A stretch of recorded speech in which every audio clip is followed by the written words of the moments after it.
for generalities, I generally say that if you want ultimate expression of white supremacy and the white supremacist mentality, and you want to put it in the form of one person that I would name, and that's something I very seldom do, it would be Jeffrey Dahmer.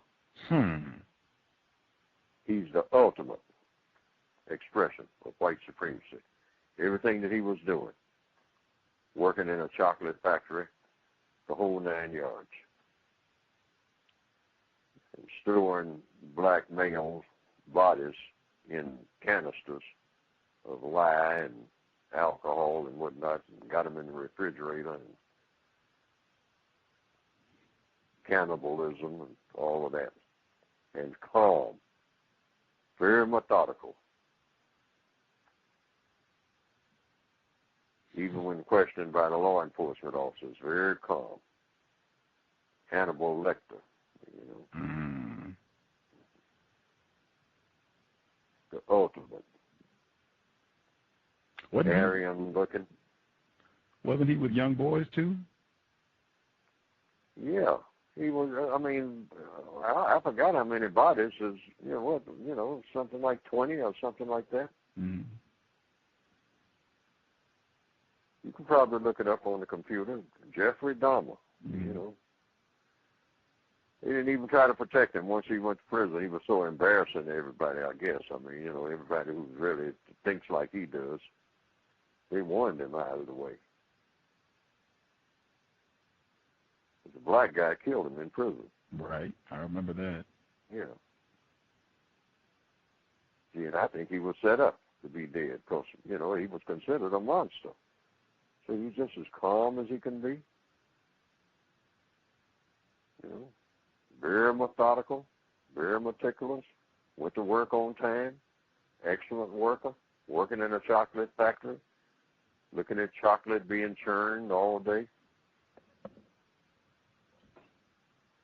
And out there trying to churn chocolate at night. The ultimate expression. Roman Empire.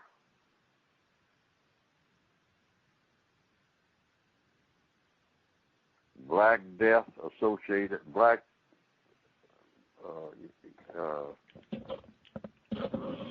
anti-sex with non-white people associated ultimately with death as being the ultimate. Gather them up, befriend them to the extent that you're saying that, hey, I'm going to take you, a black male, and make you ultimately effeminate and then kill you.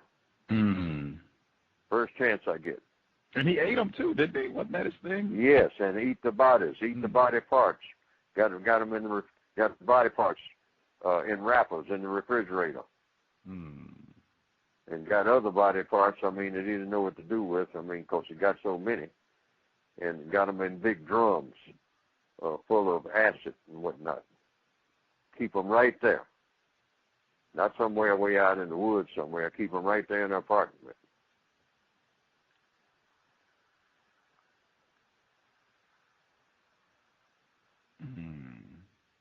And then go out and gather up some more. I mean, you know, bringing them in one at a time.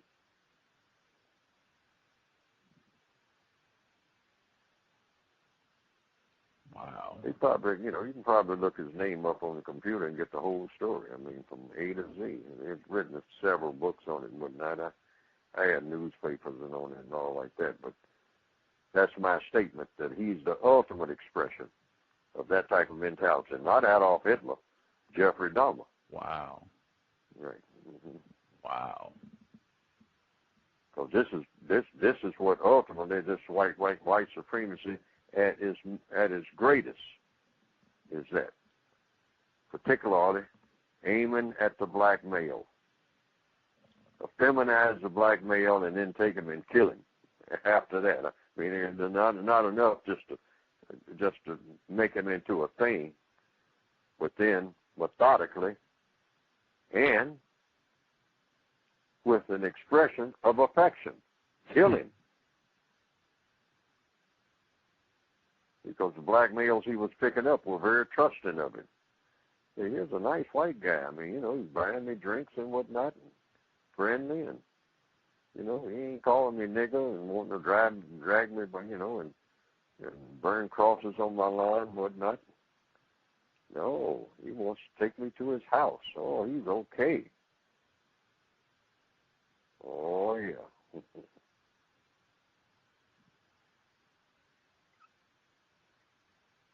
Got to be some reason why a person would even think like that.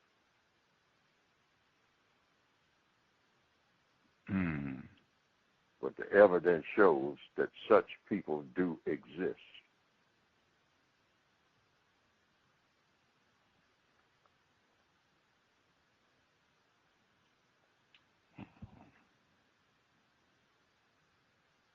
Wow.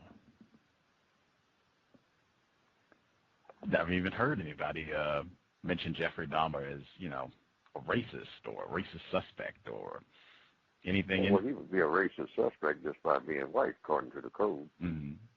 He's able to be a racist, so he probably is one. That's code, according to what I've written. Yes, sir. And I stick with that. If a white person in the system of white supremacy is able to be a racist, he or she probably is one, period. That doesn't change until the end of white supremacy. Mm. That's the criteria for that. So that's a given. Wow. Based on what? Logic.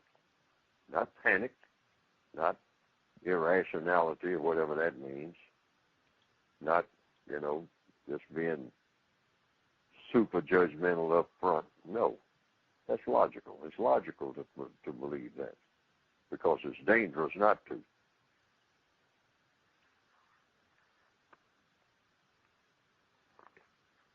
I'm quite sure those fellows sitting around Jeffrey Dahmer probably thought, hey, this guy can't be a racist.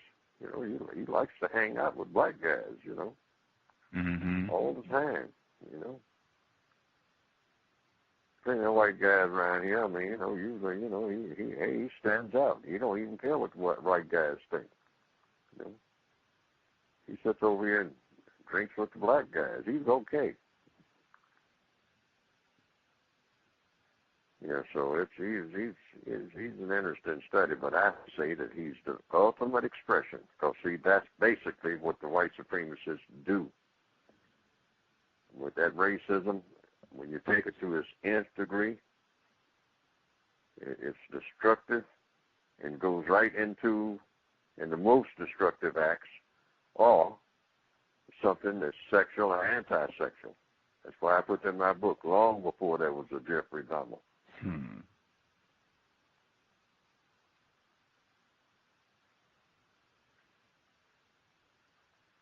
Which it has to do with, hey, this is why, when back in the old days, it wasn't enough just to lynch a black guy. No, hey, that ain't, hey, that's too much like, you feel like you might have lynched a man. You don't want to do that. I mean, take his sex organs out, Got to do that.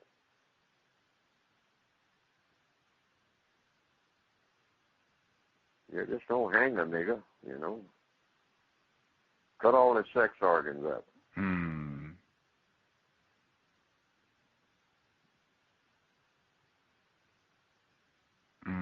Not enough to kill him. For Sade. Context of white supremacy. Gus T. Renegade in for another broadcast, hopefully to share constructive information on the global system of white supremacy racism. Today's date, Tuesday, May 13, 2025. So I have been told. Man, the dates are really, wow. We just had so-called Mother's Day this past weekend on Sunday, and then Today, May 13th. Just wow. The dates are, whew, man. Our broadcast for today will have much more on the significance of the dates and such. Just wow. Even looking at the COWS work in terms of what we have been doing and talking about over the last year or so. Wow. Just wow. One, Neely Fuller Jr., before I proceed, maybe folks who've not heard this broadcast before, the COWS, we have newer listeners maybe in the Wisconsin area.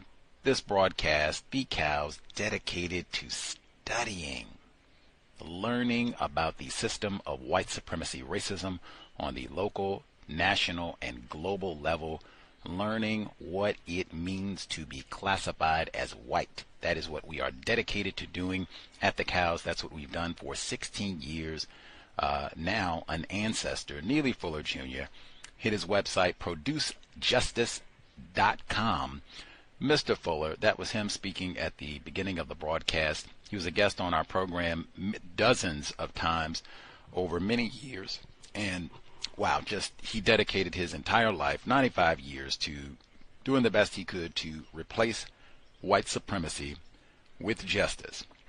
Man, if there was ever a case for if we are classified as black in a system of racism, we don't have time to waste.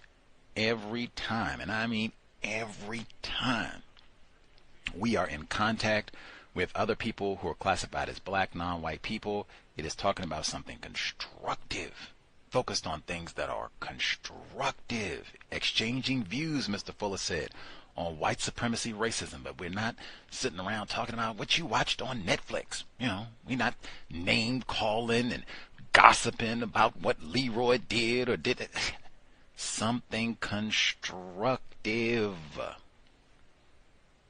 I had not been doing that for most of my life. But man, once I got serious about, hey, I think we should be trying to replace white supremacy with justice. And I heard Mr. Fuller's, his 4 suggestions, use of time and energy. Right, but let's not waste time. We're in contact with another non-white person. It's something constructive. Clean the house, fix the motor, exchanging views on racism. Oh, that's great.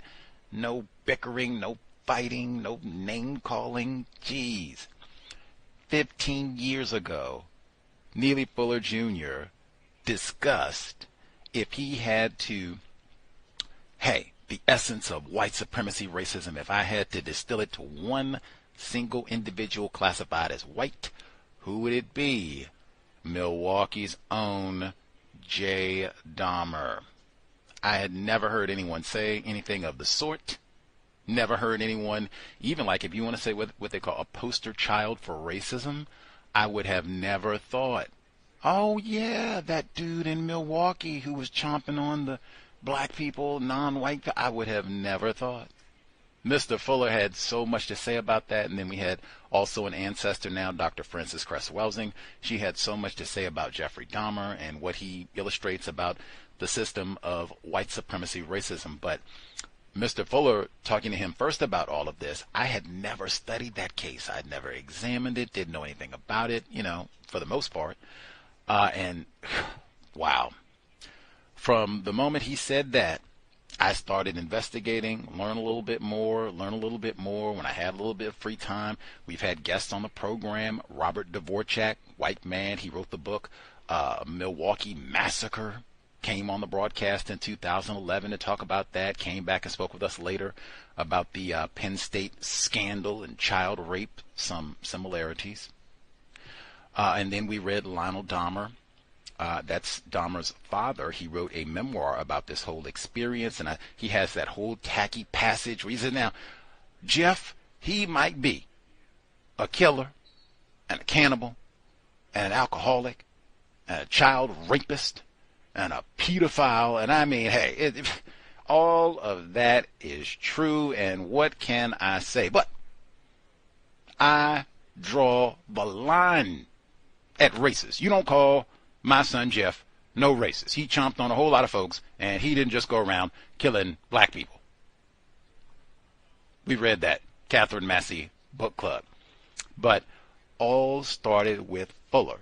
So by the time we get to spring 2024, last year, the gruesome, unspeakable murder and dismemberment of Sade Robinson, immediately that conversation with Neely Fuller Jr. was one of the first things that came to my mind.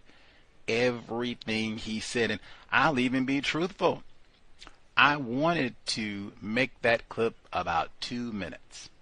That was my goal. We'll give Mr. Fuller his 2 minutes of fame, and then we'll get to it.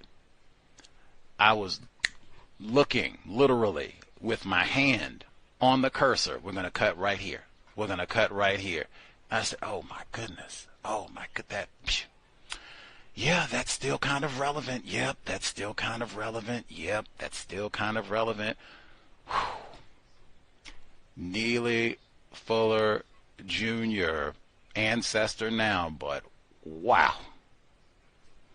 That, I even had to tell our guest for today, because she asked, you are thousands of miles from Milwaukee. Why is this case important in the system of white supremacy racism? Why is it important to you, sir? Gus T., that conversation right there with Mr. Fuller is the beginning. Now, it's a lot more to it now that I have more details, but that conversation right there is why I paid attention to the murder and dismemberment of Sade C. Robinson. Murder trial is coming up in 2 weeks, and literally 2 weeks from the day the murder trial is coming up. Just that alone, we are honored, stunned to have as a guest on the program today. I've been studying Milwaukee in preparation to go, which I never imagined would happen, but 2 weeks from now should be in a court of law. What is it, the Milwaukee County Courthouse, front row notepad in hand, ready to get all of the details about what transpired and why Sade is no longer with us. 19 years old. We are overjoyed, as I said, honored. One thing, I'll get in real quick, I think our guest would agree. Sade, I don't know if she, was really inspired by the Real ID law, but I think she would encourage every non-white person, get your passport. Our guest included, get your passport. Lots of non-white people will be impacted by the Real ID law. Sade had a passport. Guests can correct me if I'm wrong, but she left the country. Get your passport. At least put the application in and make them tell you no. Even if you don't have plans to hop on a plane. You say, I'm not going to Istanbul. I'm not going to Jamaica. So what? You have no idea what could happen. Somebody might come along and offer a counter-racist trip. Anything. And that's what's holding you up. You don't have a passport. For Sade, who at 19 had a passport, get your passport. Then you won't be tripped up for the Real ID. You can get that. You'll just have that as a new moniker. Like, oh yeah, Sade. I can't be embarrassed for Sade. She was 19 and went out of the country. She had her passport. Get your passport. That's it, and I got mine. I told you how I'm getting to Milwaukee. I'm not doing the Real ID. I'm flying on my passport. After you get all that together, hit the foundation, Sade's Voice Foundation. It is linked in the description, Sade's Voice Foundation.com. You can get all of the material, updates, everything. I'll mention it bunches of times as we proceed through the program, but Sade's Voice Foundation.com. Our guest will tell us all about it and things we should know about 19-year-old Angel. Should still be here doing tremendous things using her passport. Our guest for the evening joining us live from Milwaukee. I told you all the only good thing The only good thing that I have found about Milwaukee, where they don't even have soap in the schools, the only good thing about Milwaukee, our guest for the evening, Miss Sheena Scarbrough, mother of Sade Robinson. Miss Scarbrough, are you with us, ma'am? What it do, Gus? Good evening. Look at you. I can't with you, Gus. Yes. Good evening, beautiful people. Yeah, say her name. Say her name. Just say her name. Sade C. Robinson. I love how you put that down. That's exactly how my baby walked. She was a go-getter. She had her passport. She walked amazingly vibrant and different. Amazingly vibrant and different. I'm so blessed and honored.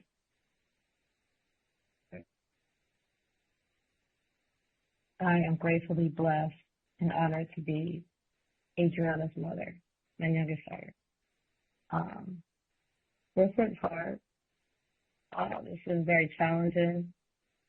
As I tell many, individuals, I've been present, done interviews, or, been engaging.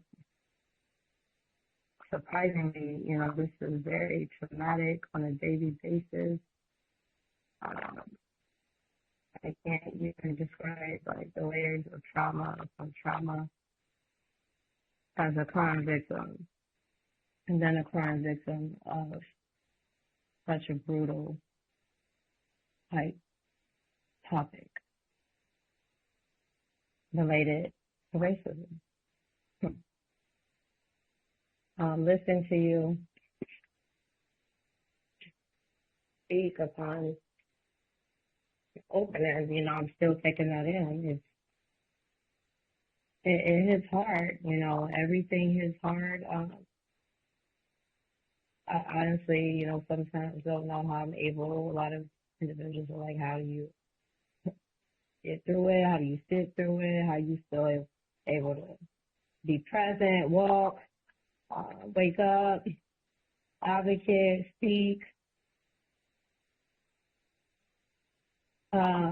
Like you stated, this is exactly 2 weeks from the date we will be touching down until the trial to get justice for Sade, justice for Sade trial. My daughter, this is not a part of our plan.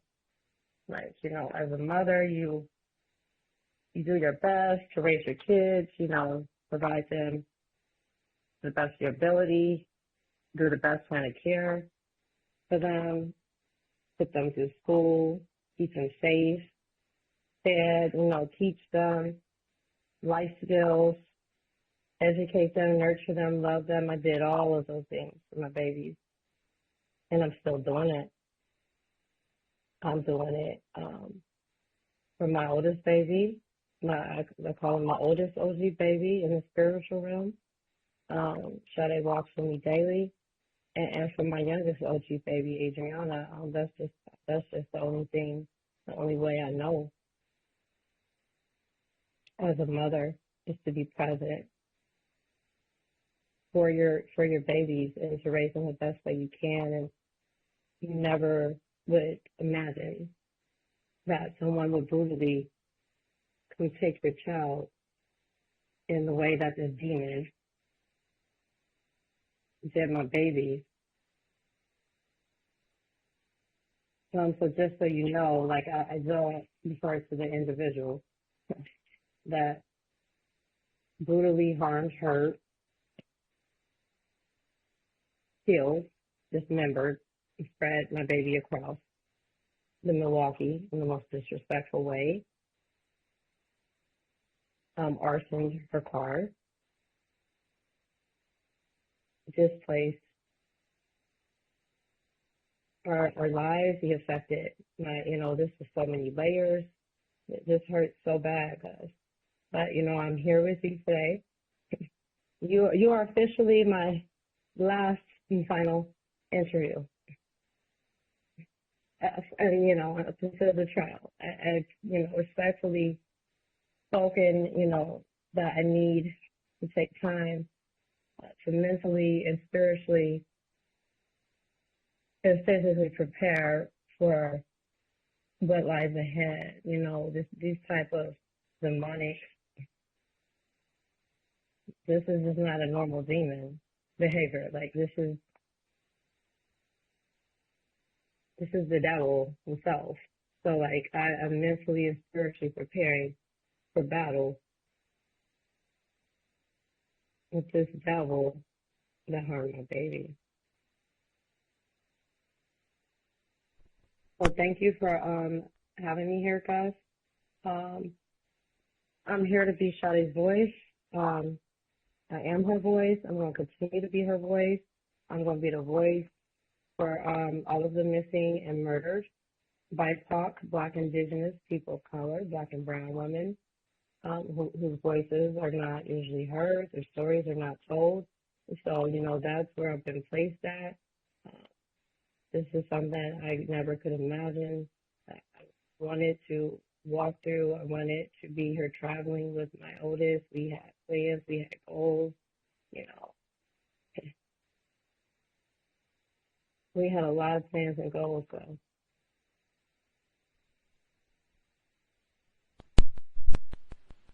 She had her passport. You already know that. She had her passport. I mean, she was, she had just booked. She just, I went to Jamaica in January 2024. I mean, she shocked me, yo. I was like, damn. Like, what is you doing? Like, you work hard, you play hard. My kids, they bust, they work very hard. They're very, gifted and blessed, They work hard academically, they work hard spiritually, they put out good, they respect people, they work hard. My daughter had two jobs, was a little boss. She made her own money. She had her own apartment. She paid her own bills. She had her own car. She didn't, she didn't stay on college campus. She had her own bachelorette apartment by the lakefront, over the water. I mean, very successful at 19. The things my daughter accomplished in 19 years, like I stated before, many adults my age and older. I just turned 44, on April 27th. This has been a very emotional past couple of weeks, as you stated. This is tourist season, So I actually had Sade to give birth to her in 2004 on Mother's Day. Mother's Day happened to fall, May 10th happened to be Mother's Day that year, and I had her. So this is very emotional. I mean, it's emotional every day, but this past week has been tough on me. Not only, it's my birthday, me and her usually together. She usually takes me to her school, Milwaukee Area Technical College, where she attended, and she would take me there. That's all I wanted to do. They have a little culinary school, and I like to, invest into, young people working and putting in and trying to, elevate themselves. And, like you spoke earlier about how we use our time and what we put out, like our ancestors, what they put in, they put in for us to be here and be present and, and complete our earthly assignments, It's all very hard for us. So my daughters, like, the way I raise my kids, they're not monetary, they're not materialistic. They don't envy. They like workers. They put out good. They see somebody in need or help. That's what they do. But like they naturally, listen to you. They naturally just put out. They spend their time just self-educating. You learn something new every day. I continue to learn something new every day. That's my goal every day at 44. Like if I didn't learn something new, what did I accomplish? Did you get something completed? It doesn't, it could be small tasks, big tasks, but did you learn something new? It's not, doesn't hurt to read, doesn't hurt to be able to do certain things, be present. Our ancestors, they didn't even allow them to read. They were punished for being able to read. So yeah, my daughters, they are very, they're very unique in their own ways. And, I created both of them. Being a mother with, two different unique daughters. They're both in their own way, gifted, talented, beautiful, inside, outside. They didn't ask for too much. We not we're not rich. We just, we making it. We making it, but it's not about money. It's not about status. I didn't teach my daughters to be, I didn't teach them to dislike other races. Like I wasn't raised that way. We are just raised to be good, put out good and be unique with different cultures, different people. That's just how I move. I have to share with you that, as a Navy brat, that's how I kind of connected to you. You actually are located in my birth state. How's the weather over there, guys? It's overcast, about 60 degrees, probably similar to Milwaukee weather. It's not, it's kind of spring, but nothing to brag about. Very cloudy, not too warm, a little windy, not the best day to be at the beach. Oh, yeah, it's about, I could say getting a little bit, considered hot for Milwaukee, get a little bit warm out here. You can start seeing, different things. The people start driving a little faster. The news won't start. It just tends to be saying I don't really do too much stretching. I'm a little bit OG, but yeah, I literally that's something unique. I was born in Washington State, where you are from, so. Actually, my dad is a retired Navy senior chief veteran. So, in my childhood, I traveled. I think I shared with you, I lived in different locations, California, Guam, Iceland, and, a little bit everywhere. But I was raised, when my parents retired, we went to Mississippi, Vicksburg, Mississippi. So, I consider Mississippi, that's where I went to most of my high school, middle school, college. Went to Alcorn State, Community College. That's where I met Sade's father. And Sade was born in Vicksburg, Mississippi. So, yeah, that's how I'm moving. So being raised in different cultures, places, things, it was many times where I was the only black kid in the classroom. In certain places, I didn't have a choice. You're a child, your parents, this is their career. You got to flow with the go. You got to go with the flow. Go with the go and go with the flow. So, I've been acclimated to different cultures and having to adapt to different situations. And, I've experienced racism on multiple levels. Not to go too deep, this ain't about me. This is about my baby. It's about Sade, but just to let you know where Sade comes from, who her mama is, and, how she was, how I was raised is, what I'm going to put down is to my kids. I took my parents, I'm very blessed. Both of my parents are still here. I would not have been able to even get through a lot of this process, this past year, this grief, this trauma.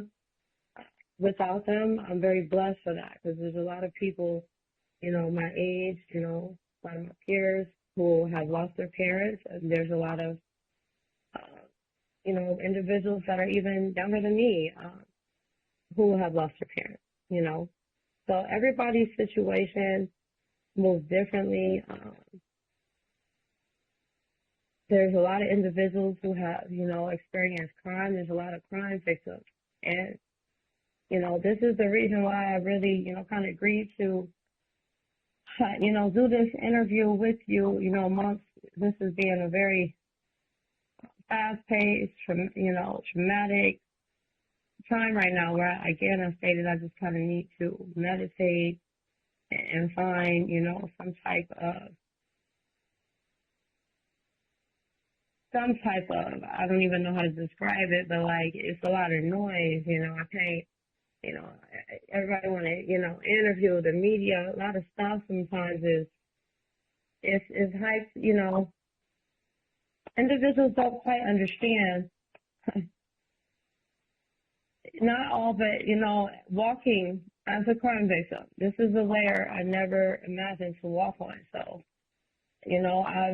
I've been an advocate, guys, my entire adult life. That's what I did prior to this.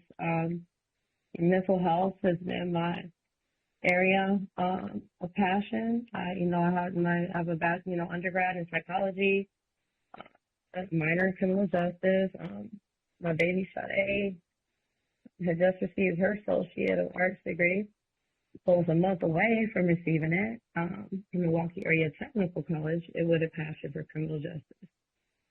She had a vision of wanting to go to the military, the Air Force, or Marines, excuse me if it's just, it's a lot of information that's in my head. But yeah, point being, she had a passion. She was either going to go to the military, and, walk in her grandpa's path. My brother, her uncle, is Army Iraq veteran. So, military culture is in my family. Sade had a very close bond, not just with myself, but with all of my family. Her little sister, they were so connected. That was her best friend. They worked together. She got her little sister her first job. My mom, that they were best friends. I mean, Sade just walked with this glow and this light. I can't even describe the way that I've walked this past year, in this grief and with the community. And, I definitely want to give shouts out to the 414 Milwaukee community. There's been a lot of positive individuals that have been pulling up, supporting us in this walk, in this journey for justice for my daughter. I greatly appreciate that support from the positive individuals, from, its many layers. So I'll just say it universally, I appreciate all of the positive light. I call them light workers. That's what me and my daughters are, light workers. So I appreciate all of the other positive light workers that have connected to us and, been kind of supporting us and got, through this journey. But again, my point, that this is, again, Gus, this is very hard to even be here and present and talking to you and listening, with your opening about the other demon. And then just the correlation, like I never imagined I would be speaking to on a podcast in this type of setting, talking about my daughter being murdered through the layers of a white supremacy. This is like surreal still, many days, like waking up and just listening and being here. But again, I'm here to be her voice and to be the voice and to speak. And I want the truth to be told, and I don't want this to happen to any other individuals ever.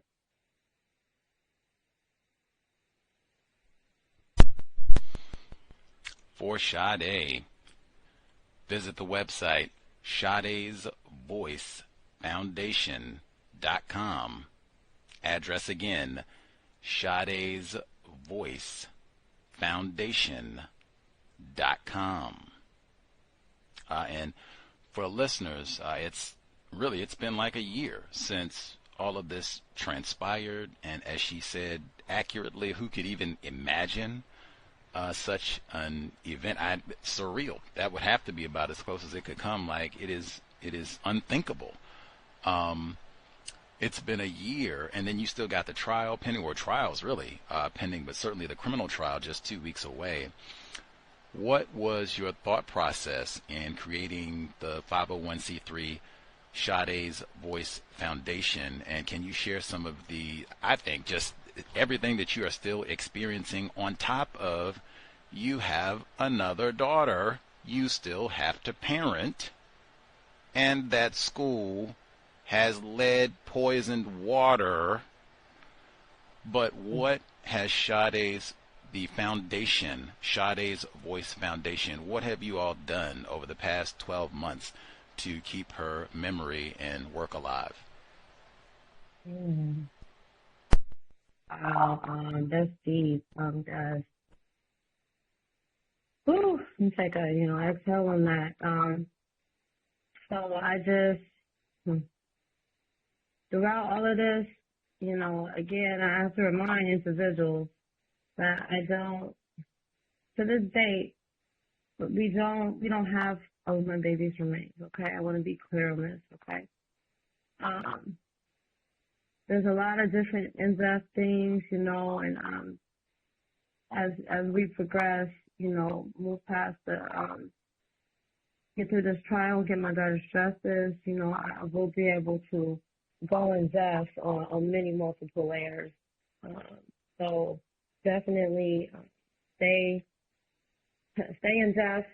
Sade's Voice podcast will be likely coming, shortly after the trial. It's going to be a platform to be the voice for many crime victims who don't get that voice, and being able to speak, not the true crime version where they're just, repeating the same narrative. Or, like this part, you need to know what the crime victims walk through, what it's like for us daily, how we have to manage, how we have to still raise, we have other kids, and we are dealing with grief, and you got depression, we got to go through therapy, you got physical health. There's so many layers. So, throughout dealing with all of these things, guys, the only thing that's keeping, a lot of times people ask me, how you still here, how you still present, how you still moving, and all those types of things. It's through her foundation currently right now. This is preventing me from having, suicidal, homicidal ideations, being able to stay afloat.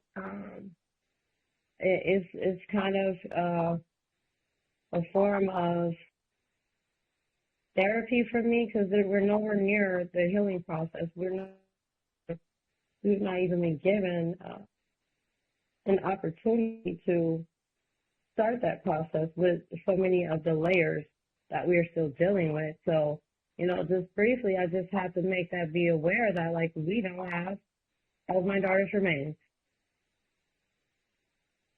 Okay, like, this has been so tragic from the beginning. When I was first notified that, my daughter was missing, and I came home from work, and to officially her being confirmed, that first trial date in April. And I, seen that demon for the first time in my life. I can't even tell you how that feels, and how every time I have to see that individual, how that feels. But I do want to give respect, shout out to the community, the team, Sade's Voice Foundation. Again, it's SadesVoiceFoundation.com. I felt guided to create this. I felt there was a need. Outside of my daughter's tragic case, there is a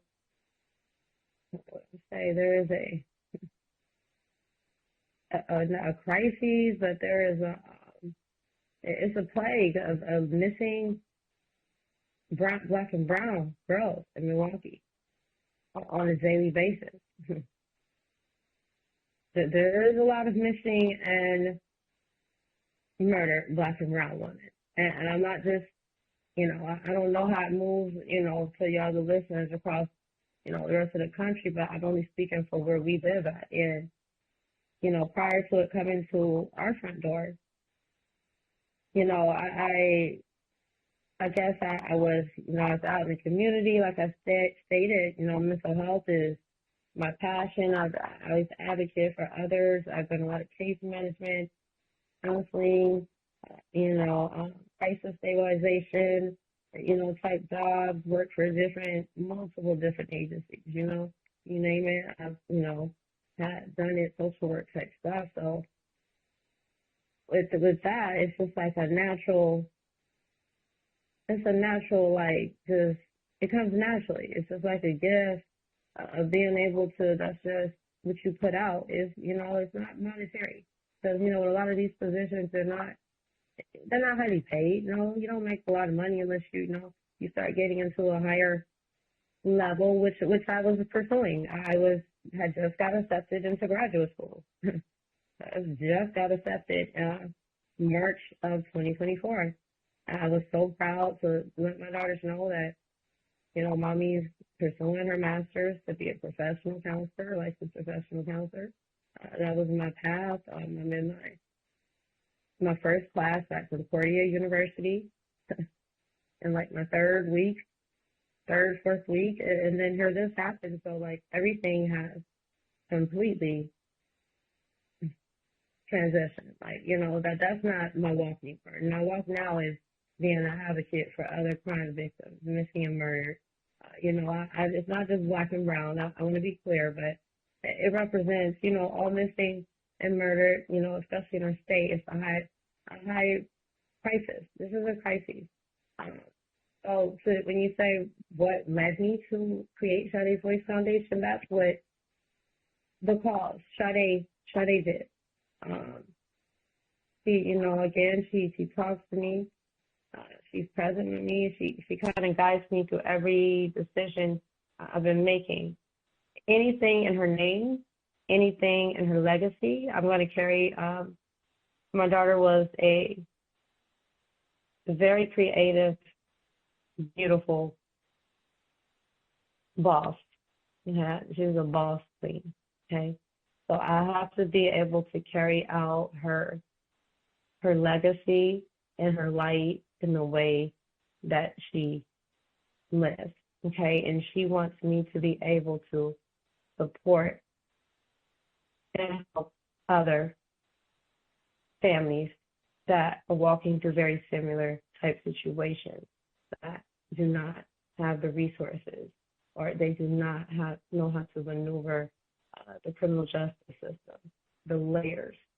So this is just where I'm being guided to. I'm in the beginning stages. It's just been up. We haven't even made it to trial yet, But I just, again, we have done a lot of things that I would say in such a short period of time, and we have a lot of many more goals. The foundation is not just me. Let me be clear. It consists of a team. Sade's Angels. I call them Sade's Angels and the team. Kiki, Shandi, it's a whole team of people, individuals. China, Didi, Julia. There's a lot of Sheena, these individuals A lot of them are moms just like me. Some of them, their babies worked with my baby. Some of them were strangers. Some of them I did not know. One of my leads, Kiki, is just my niece. Her and her sisters, Netta, Jackie. These individuals were the ones that found most of my babies' remains. Okay, they walked and they searched, and they were out there daily. I was literally you could imagine, I'm in trauma shock. I don't think I could literally move the first month. There's no way in hell like I would even be in a position to be talking the way I am now. This is, a little over a year later, but in the very beginning months, I'm in, I can't move, guys. And, I'm depending on I'm putting my faith into the criminal justice system, right? Okay, so that's what my faith is right now. That justice is going to be served. There's no ifs, ands, or buts. And that's the only way. I'm allowing the teams, the officers, the detectives. I mean, there's multiple teams on my daughter's case. This just ain't no one police department. You got this department, you got that department, you got the FBI, you got the fire department, you got that. This has been so challenging trying to keep up with which layer of who over what.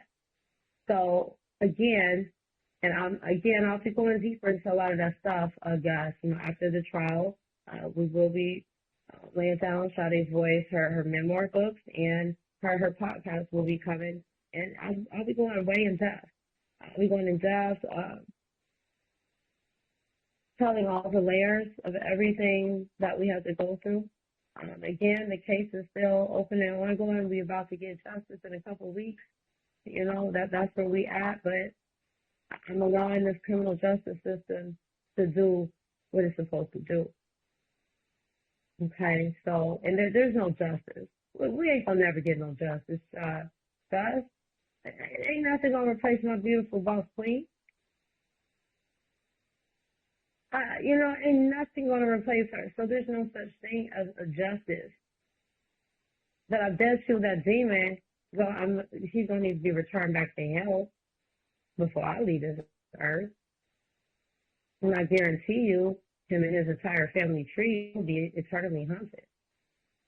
That's just the way it's gonna be. The ancestors already got this one in the bag. They already got this one in the bag. I leave my ancestors, they already been on it. Day one. I'm not playing. But yeah, that's what the foundation is about. I just wanted to give shout out and due respect to the whole team. Sade's Voice Foundation is a whole entire team. All these individuals support me daily. They run things. So a lot of the things, guys, again, please do follow the website. So listeners, we're still implementing things, okay? And this is a lot. Again, my focus right now is to stay. My priority is the trial. So I'm straight focused on that. Again, I can't be all over the place. So I'm doing many multiple layers. I still have my baby to focus on. I got my physical health. I got my mental health. I do my therapy weekly. My baby does her therapy. And that's not, even therapy is not just going to put a Band-Aid on this stuff.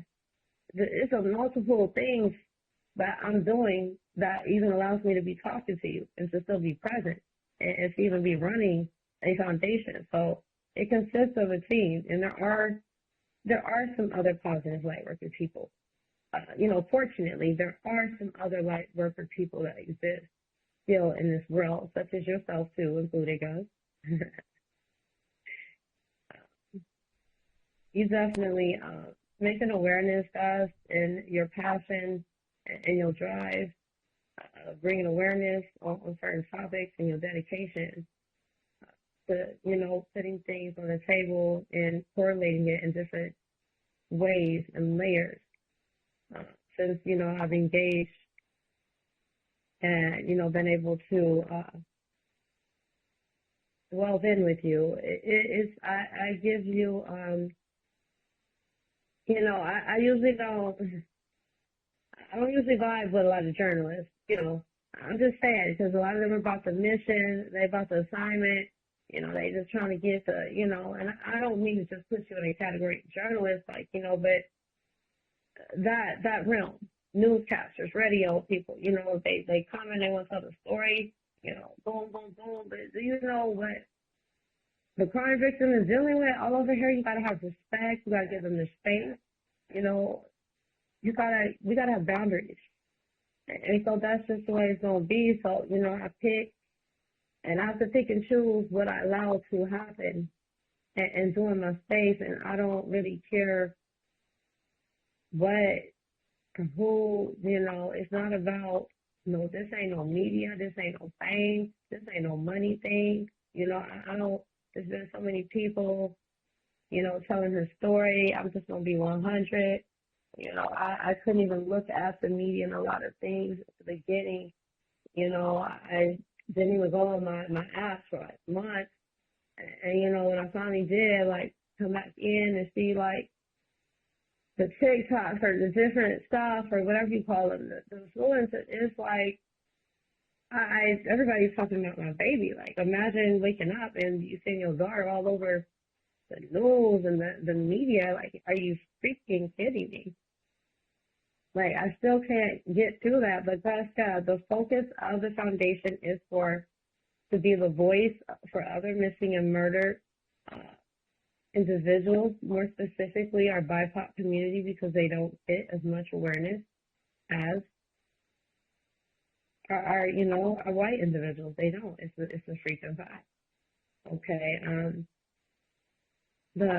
My daughter's case, it has gotten a lot more awareness than usual, but look at the matter. Look at the matter of what happened. What did you say in the beginning? Like, this is a 2024 Dahmer Devil type shit that took place. Real talk.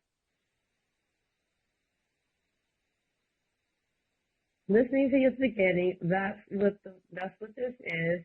And, this is very triggering. It's challenging to even have to discuss this, but, it's all the whole world is going to see that this demonic demon, the things are going to be laid out. The facts will be told. The truth will be told. My daughter's voice will be heard. So that's the mission. After we get to this process, I want to be able to be a tool, a resource to walk other mothers, families. I'm definitely going to be, we're doing a lot of different things, guys. We're going to be doing, working on scholarships, I'm specifically working on scholarships for for crime, the siblings of crime victims, okay? I've paid attention to my baby herself. My youngest daughter, sometimes as a crime victim, you're so stuck and challenged. You're dealing with grief, and I'm trying to fight this case. I'm trying to get my baby justice, so. Sometimes you may not intentionally neglect your other kids, but like the siblings of crime victims, like they lost their best friend. Like I say to my daughters, were best friends. They worked together. They worked at the Wisconsin Country Club. Now, that was Sade's part-time job. So Sade worked at Pizza Shuttle full-time. Damn near was the manager running that place. Like, she was very elevated in her positions and going to school full-time. Like, my daughters just ain't no, they are some dedicated, hard-working, boss little girls. Not little girls, but boss young women. So I definitely want to bring awareness to young women of the formality of how we have to date now in 2024. Again, I was raised not to be, a racist. Like, oh, you can't be around white people. You can't be around, like, that's just not how I move. My youngest daughter, and this is one of the things that I've been brought up is, people will say all types of things. I really don't give a bleep. I'm her mother. I'm going to tell her story. The story going to be told to me. I know the truth. But, I can't, that's not my battle. Some of the troll and the bullying stuff and the petty stuff, That stuff don't faze me. See, when you're an elevator light worker, you don't let those certain things trigger you. You know the facts, and you know what's your purpose and your assignment here is on the earth and what you're supposed to be doing. So when it comes to things like that, people need to understand that I've dated white men. Okay, my youngest daughter, her father is Caucasian. So no, this wasn't some, pop-up thing that, oh, Sade, what was she doing? This, first off, I've never seen this thing in my life before. Like, this is not even Sade's type. Like, I was just shocked as fuck when I first seen this thing in the court. Like, what the hell? Like, you're not even on her level, like, dude. So, like, it's not about race. It's not about what. When I'm saying that, race related to my family in particular, because, certain things have been thrown out in a disrespectful manner about, why was she, well, shit, like, that's what, you date people who are nice and kind, or, expect them to go murder you on your first date with them. And it's just to be factual, my daughter had never dated white men before, okay? I just wanted to be known clear. Like, I had never known my daughter to date white men. Okay, my daughter always we would talk, we had open communication. This was the first white man that I had known and not dated, because she wasn't doing some dating this month, but this was a date that she had went on. And this demonic serial killer did what he did, and he stuck with the wrong family this time. And he got, we're not playing that.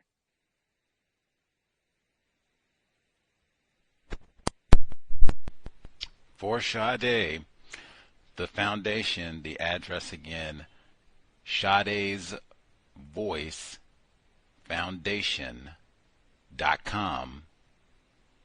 Sade's Voice Foundation.com. It's linked in the description for the program. So wherever you're listening at, Spotify, Apple Podcasts, Podchaser, Podbean, YouTube, wherever, the description for the episode, you should see it written out, Sade's Voice Foundation.com. So you can just click right there, or you can write it out. Not that difficult. Sade's Voice Foundation.com. After the trial, they said in the newspaper 2 weeks. I don't know. But after the trial, little time to recuperate, maybe vacation, use that passport. But podcast, Sade's Voice, memoir coming, all the details. There's so much to discuss once she has the liberty to do so. But Sade's Voice Foundation.com, that is where you can go. Updates, what's going to be happening, events, all that, podcast episodes, all of that will be right there, and you can invest. Sade's Voice Foundation.com. She's mentioned it at least 3 times already, Miss Scarbrough, in speaking with us this evening about her daughter Sade. And even one of the main goals of the foundation is the difficulties for crime victims, especially non-white crime victims in Milwaukee, Wisconsin in general. One, they have been trying to get a task force for years for missing and murdered black females in Wisconsin. They have failed.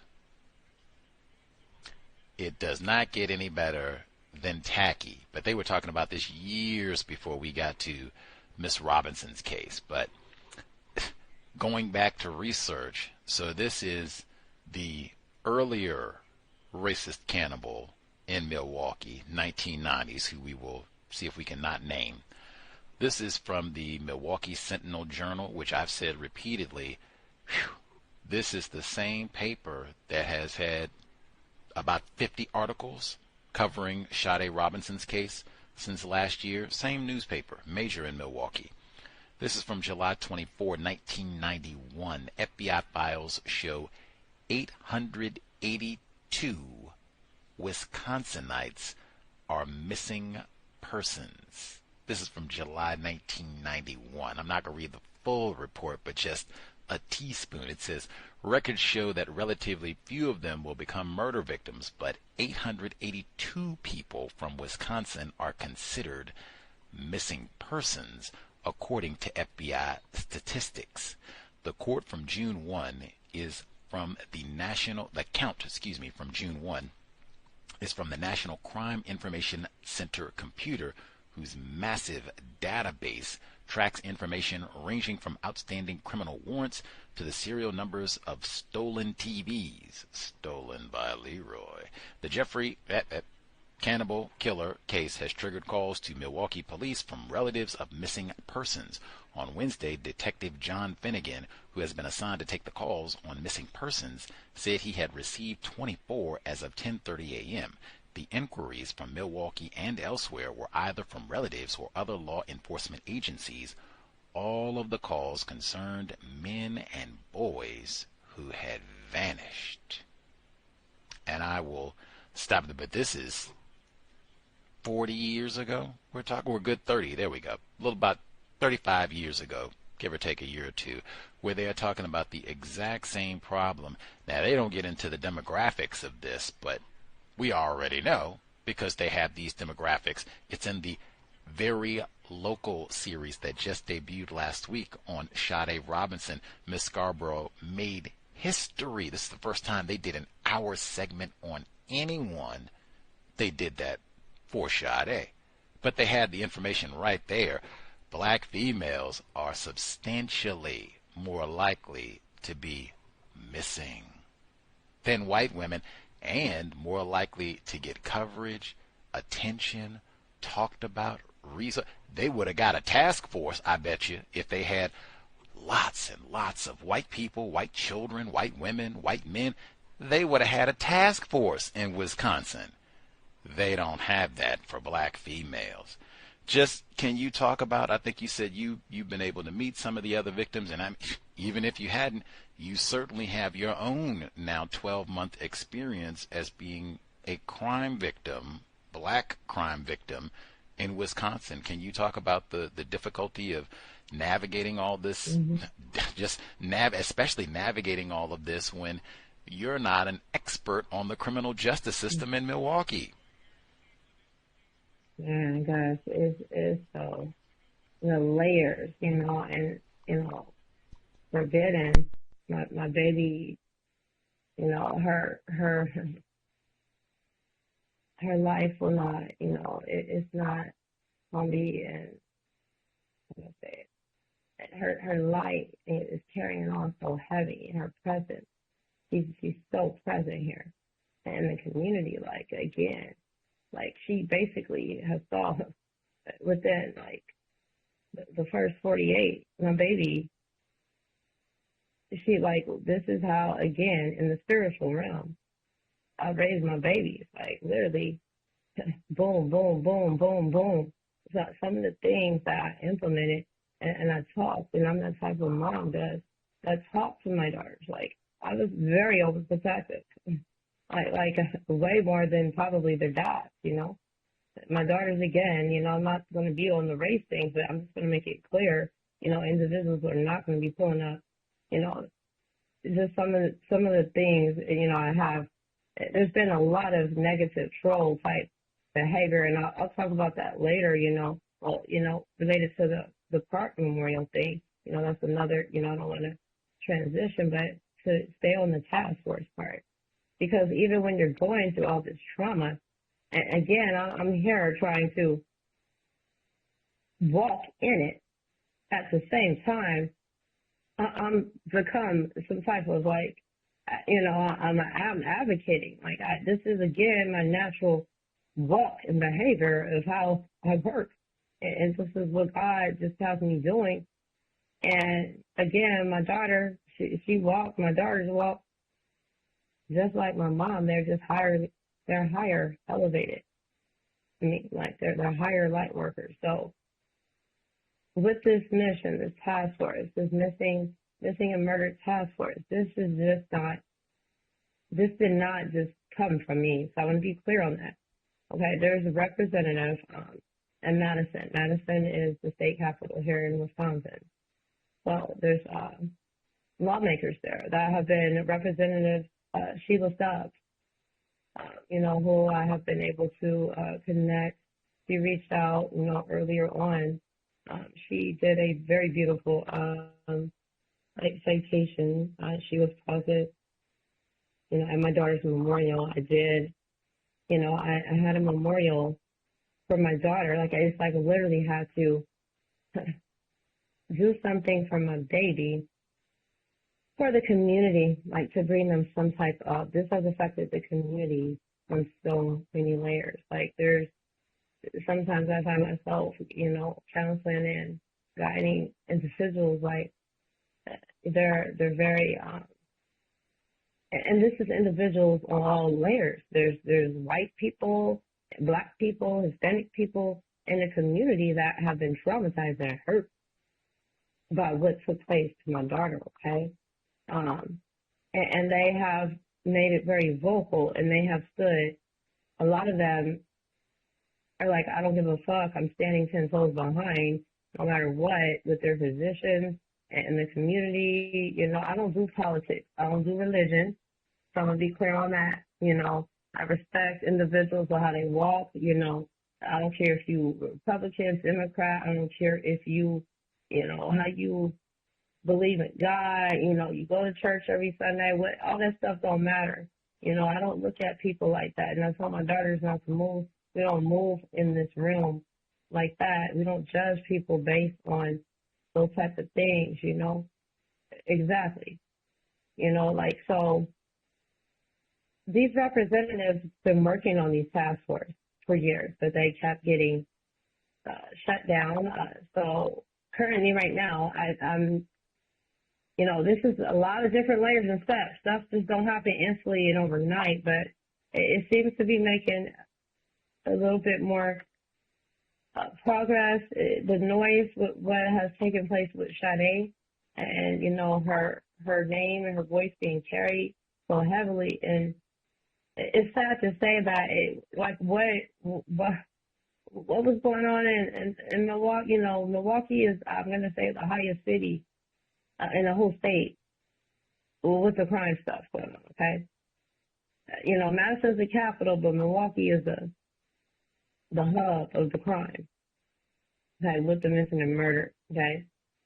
And that's just the way it literally is. And there's a lot of things that need to change, through what I've seen and experienced. And I've been in the community. I've been advocating for mental health and trying to, walk with our community on advocating for their housing, their health, case managing them, doing that type of stuff, but not on the level of crime. It didn't never hit me until something comes on your front door, and then it's like, what the fuck? What? I talked again, like I said, I talked to my babies about, safety, communication, being in a group, don't trust people.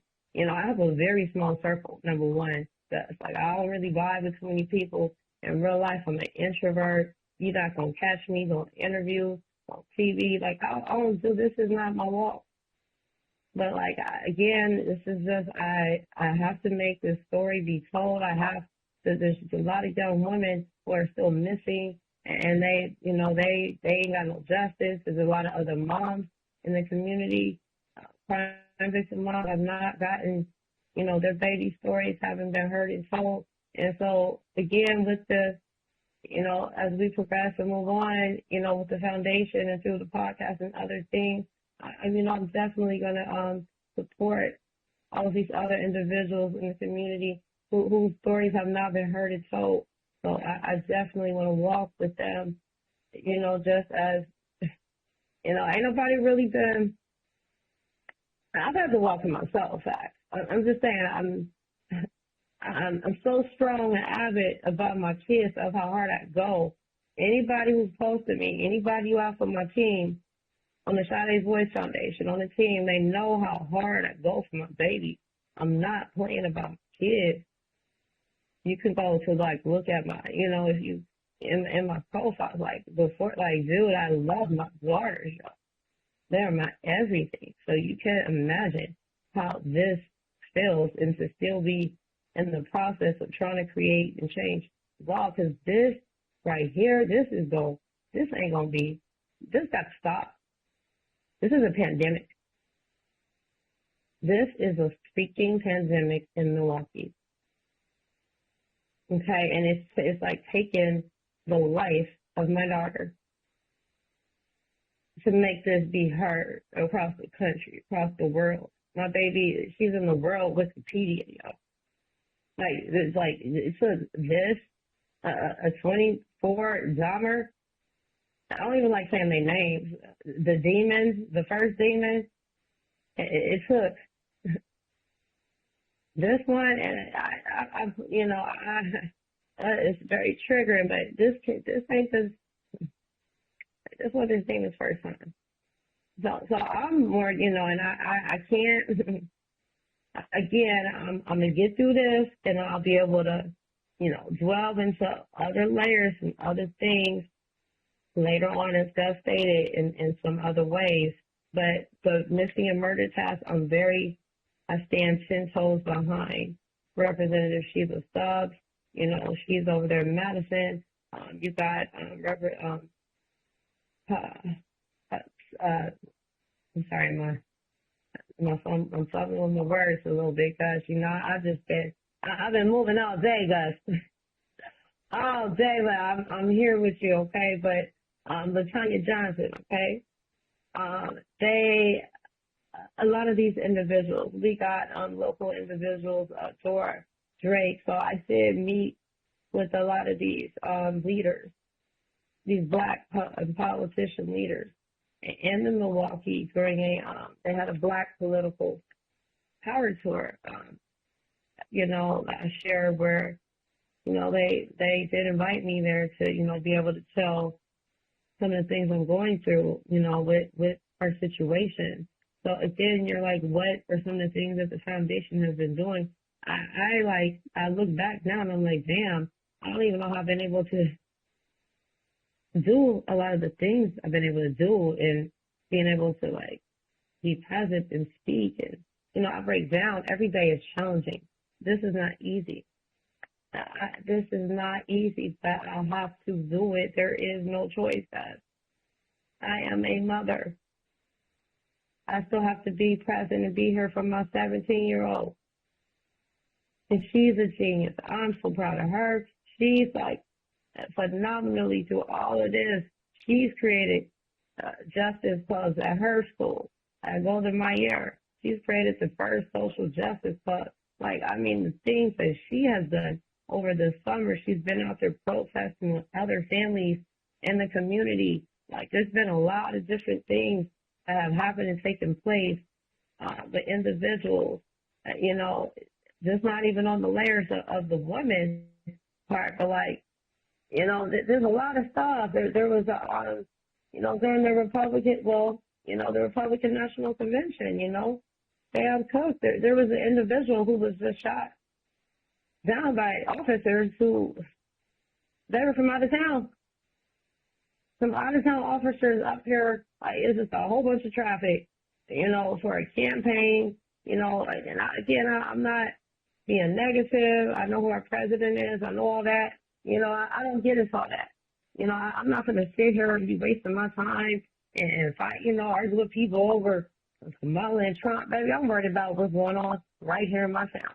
I'm worried about who is the superintendent at our baby school and why the kids got lead poisoning. I'm going to be at the parent-teacher conferences, and I'm going to be voting on all that type of stuff. You need to stay focused on what's going on in your local, in your state, and be at those type of elections and paying attention to who's, your mayor and all that type of stuff, and your governor, not just who the president of the United States is. Some things are right. I mean, what you gonna do? You're not gonna waste my time on stuff like that when I need to be worried about what's going on in my home.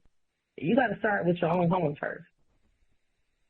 This is how I tell my daughters: you start with your own home, and then you reach out to the next level. You know, you can reach out to the block, then you spread out to the community. You know, then the community to the city. You go in small layers, and it's not about saving the world.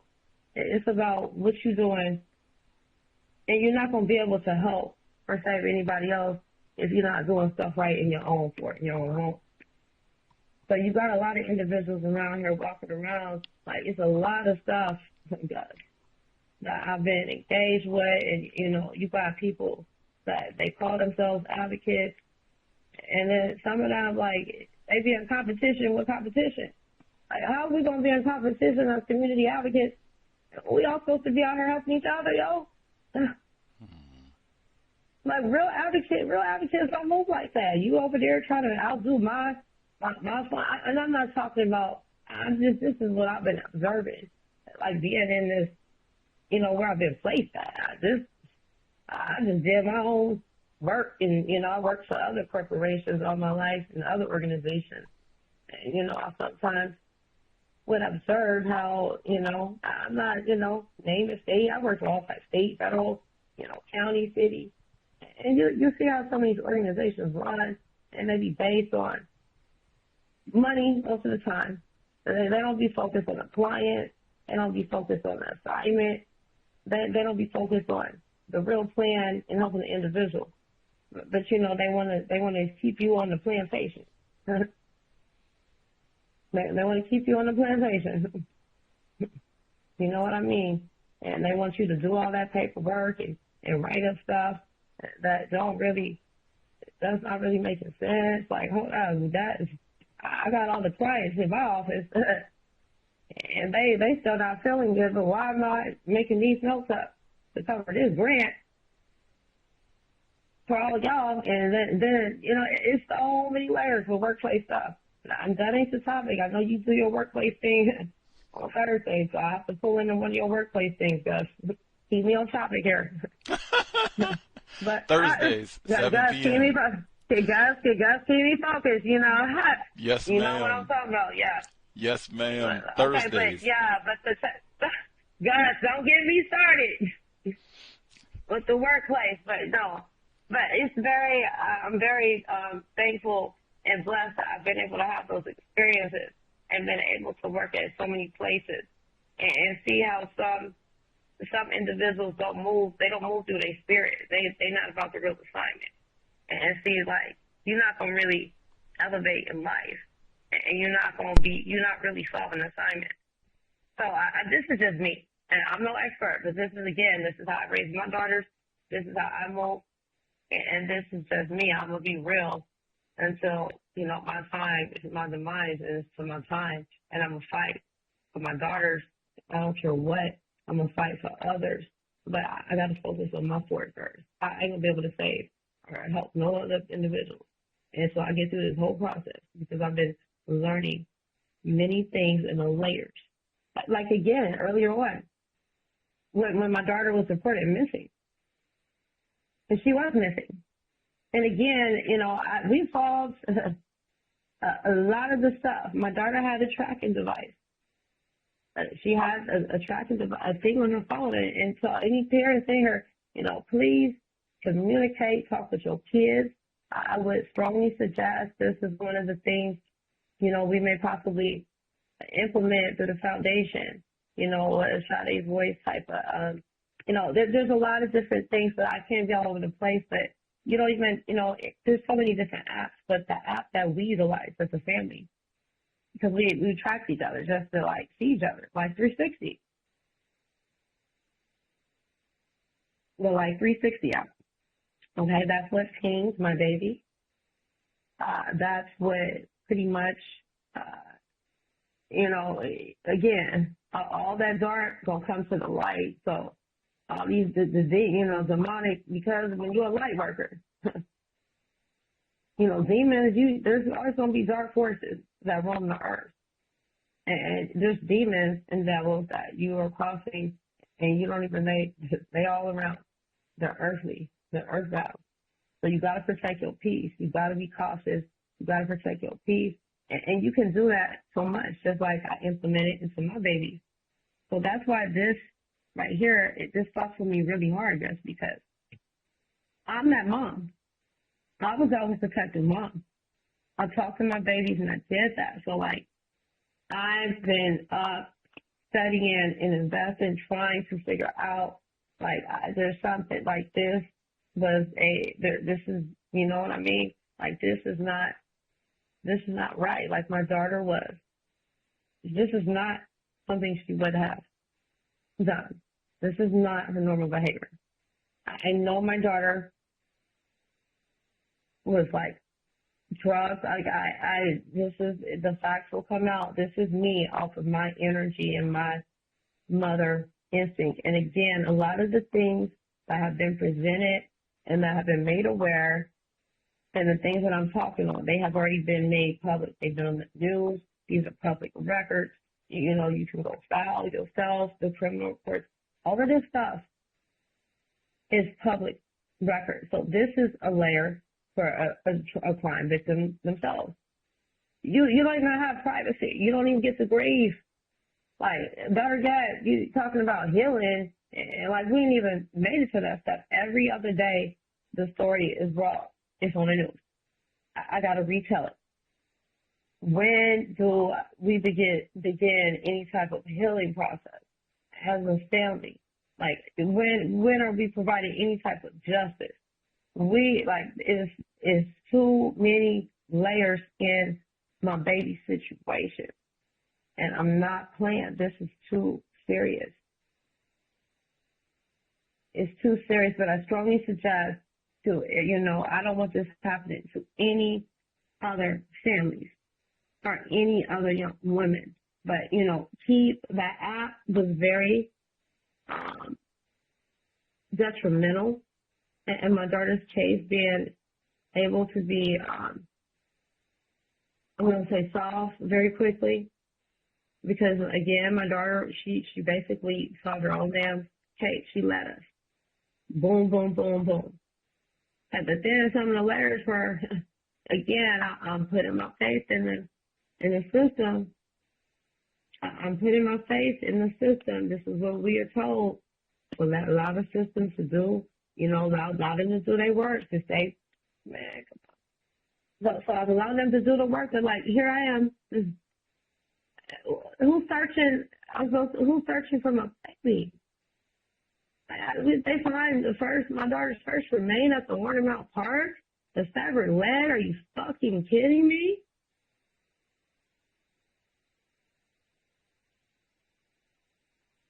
There's a black girl's flag and her feet are painted pink. Come on now. And my daughter's missing? And you think we supposed to sit here and wait for some DNA results and shit? No. That's when the community steps up. That's the team. That's the Sade Voice Foundation. When I couldn't move these individuals, my niece Kiki led the search parties. And again, you got strangers, people I ain't never met, pulling up the community, getting search parties together. And this is the type of stuff that I want to bring awareness to. Like, be a community, come together. We gotta be our own detectives. We gotta be our own advocates. So we don't have time to be out here, like I say, not, educating ourselves and not reading and not being aware of what's going on and, like all that. And we gotta be here for each other as a community, because at the end of the day, we can't be in competition with each other. Come on now, I'm about to team up with you. We teaming up together. Let's go do this project together and help this individual. Like, that's how I move. That's how I move daily in life. That's my daughter's move. And when you move like that, it just becomes a natural gift. And when you put out good, you recycle. You recycle. And then you get to see your blessings. Ain't nobody else. That's just how it happens. And when you put out, that karma is real. So like I stated, my ancestors been on this assignment. And believe me, all entities that harm and hurt my baby and anybody associated, like anybody who does something negligent, they will be hunted eternally. That goes for every and anybody. But yeah, I had to create, like, we were around waiting because they don't have enough equipment with some of, like, and this is where some of the funding with the budget. So, like, when I say we over there worried about, people's over there worried about Trump and Kamala, what they doing and all that stuff, man, come on. I'm worried about where the budget, so to be worried about what your state funds and budgeting going, what they doing in school, like, why, that type of stuff.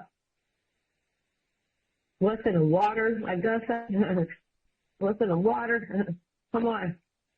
MPS, Milwaukee Public Schools, we've been on the news every single day. They've been shutting down the school with lead in our baby schools. And most of the schools the lead being found in is all in the community of the black and brown. Primarily. And these are just facts. You can go pull up the articles, go pull up the news. I'm saying I've been here making up stuff. I live here.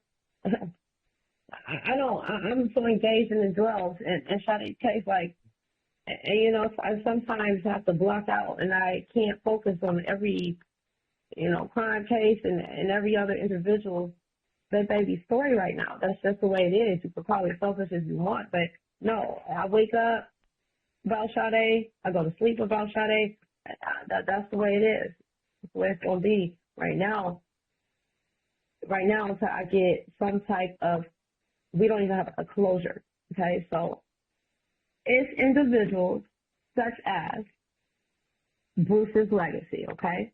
And this is one of the nonprofit to kind of transition, because, the foundation, Sade's Voice Foundation, us, like, again, you're like, what are some of the things we doing? Like, we partner up and we're going to be networking with other nonprofits. We're going to, like, make things happen, make things move. The task force is one. I'm very big on that. That's a lot of process and steps that I got to work with, the local and state representatives and the lawmakers, and we got to go up there hard. We got to go up to Madison, and, we got to make things, go, make this budget move, they need to put enough budget assigned to creating a law enforcement team, task force, assigned specifically just for those calls. Like, a lot of times the parents, their kids are missing. Like, they call, you got to wait certain time frame. You got to be in a certain category. You got to be high risk. Oh, you too old. You can't be Amber. You got to be mental, you got a lot of mental health, young kids walking around. And this just ain't only in the, again, I'm not just for black and brown, so I want to be clear. Sade's Voice Foundation is for all missing murder, okay? But, like, again, our primarily focus is BIPOC because of what I have to go through with Sade and having to be in the waiting process. So my team was in the water. They were out there with, we didn't have no budget, nothing. Like, they were funding, ordering stuff off Amazon, boots, out there in the water, digging, diving, climbing hills, hiking, at the parks, every park. We went off the criminal report as soon as it was put out. And you got to track it. It's telling the location. The demonic entity just went around the Milwaukee, belligerent, to parks. Open parks where people walk their dogs and run and take their kids to play. Just doing shit like that. And then takes my daughter's car to the area, the black area, the more hood area. He lived on the south. That's not he. The demon lives on the south side. But he is tracked. There's so much evidence. My son of a bitch. And for, the audacity, I don't know even as what type of human could walk and live with themselves. And just like that, that's no heart, that's no soul, that's just not normal shit. I don't get it. I don't freaking get it, but, you know, like, certain things have moved, but this, you know, this case is a little different, you know, like, and I can't, you know, we're going to have to wait till everything is processed so I can dig deep, but, you know, the things I can speak on is like during the earlier stages, you know, the team, they out there searching. So like there was agency, C.O.W.S. Legacy is a nonprofit. And you know, this is a Caucasian man. Again, everything is not about black or white because there's been a lot of white people pulling up too, okay? There's been a lot of white people pulling up, supporting, helping search. So Bruce's legacy is dedicated like to missing individuals in the water, and he has his own foundation, and you can look him up. You know, he's on Facebook or not. So again, he's one of the nonprofits that Sade and I decided to do our first. Sade and I, on behalf of our recent birthdays, you know, her birthday being May 10th and mine being on April 27th, and you know, we don't care about stuff, you know, monetary stuff. I didn't do nothing for much. So I decided for our birthday we were gonna do some donations to some other nonprofits. So I picked about five or six that we're doing $500 our first set of donations to, because again I'm about recycling and putting back out. You know, there's a lot of individuals in the beginning that were just pulling up to support us, and they were hurt. They were hurt for me. They were hurt for us. They couldn't believe it. So I did want to acknowledge Bruce's legacy. I got it. I haven't officially I think I did. It's been so much going on, so I'm trying to catch up. But you know, I'm not always about gotta be seen and everybody gotta know. I'm individually reaching out to each entity that, you know, Sade and I chose we wanted to donate to this year. This is going to be our first annual, you know, for our birthdays annually. I would like to continue to keep doing this, you know, on our behalf and to select other nonprofits, you know, to recycle back to. So Bruce's Legacy, they came up here on their boats and their solar radar. And, you know, you got my lead people, Kiki, and, you know, they were out there for me because, you know, I had detectives, you know, at the house every day, every hour is nonstop. This is surreal.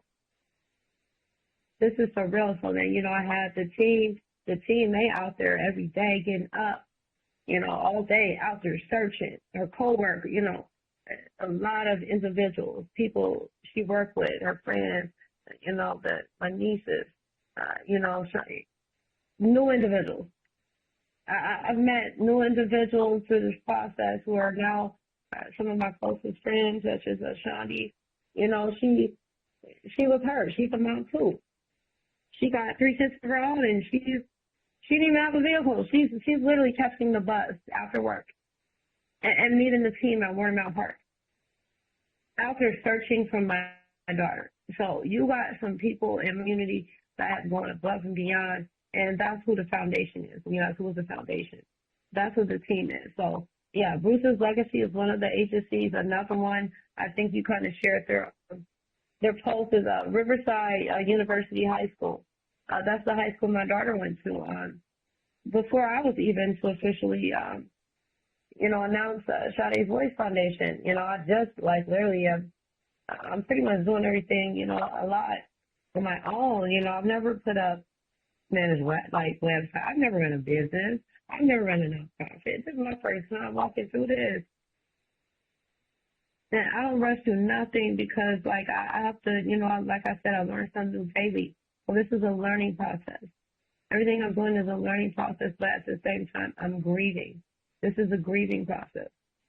And so at the same time, this gives me being able to put out and help others and carry Sade's voice and her legacy and her name.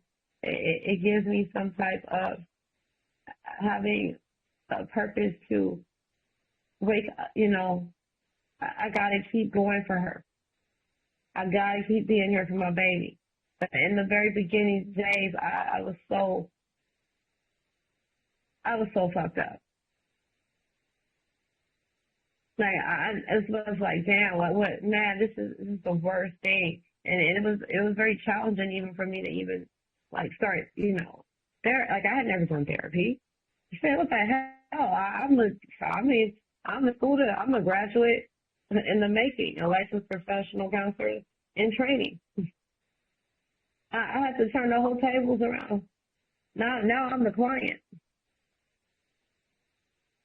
So I have to learn and I have to walk in different things that I never imagined or experienced, guys.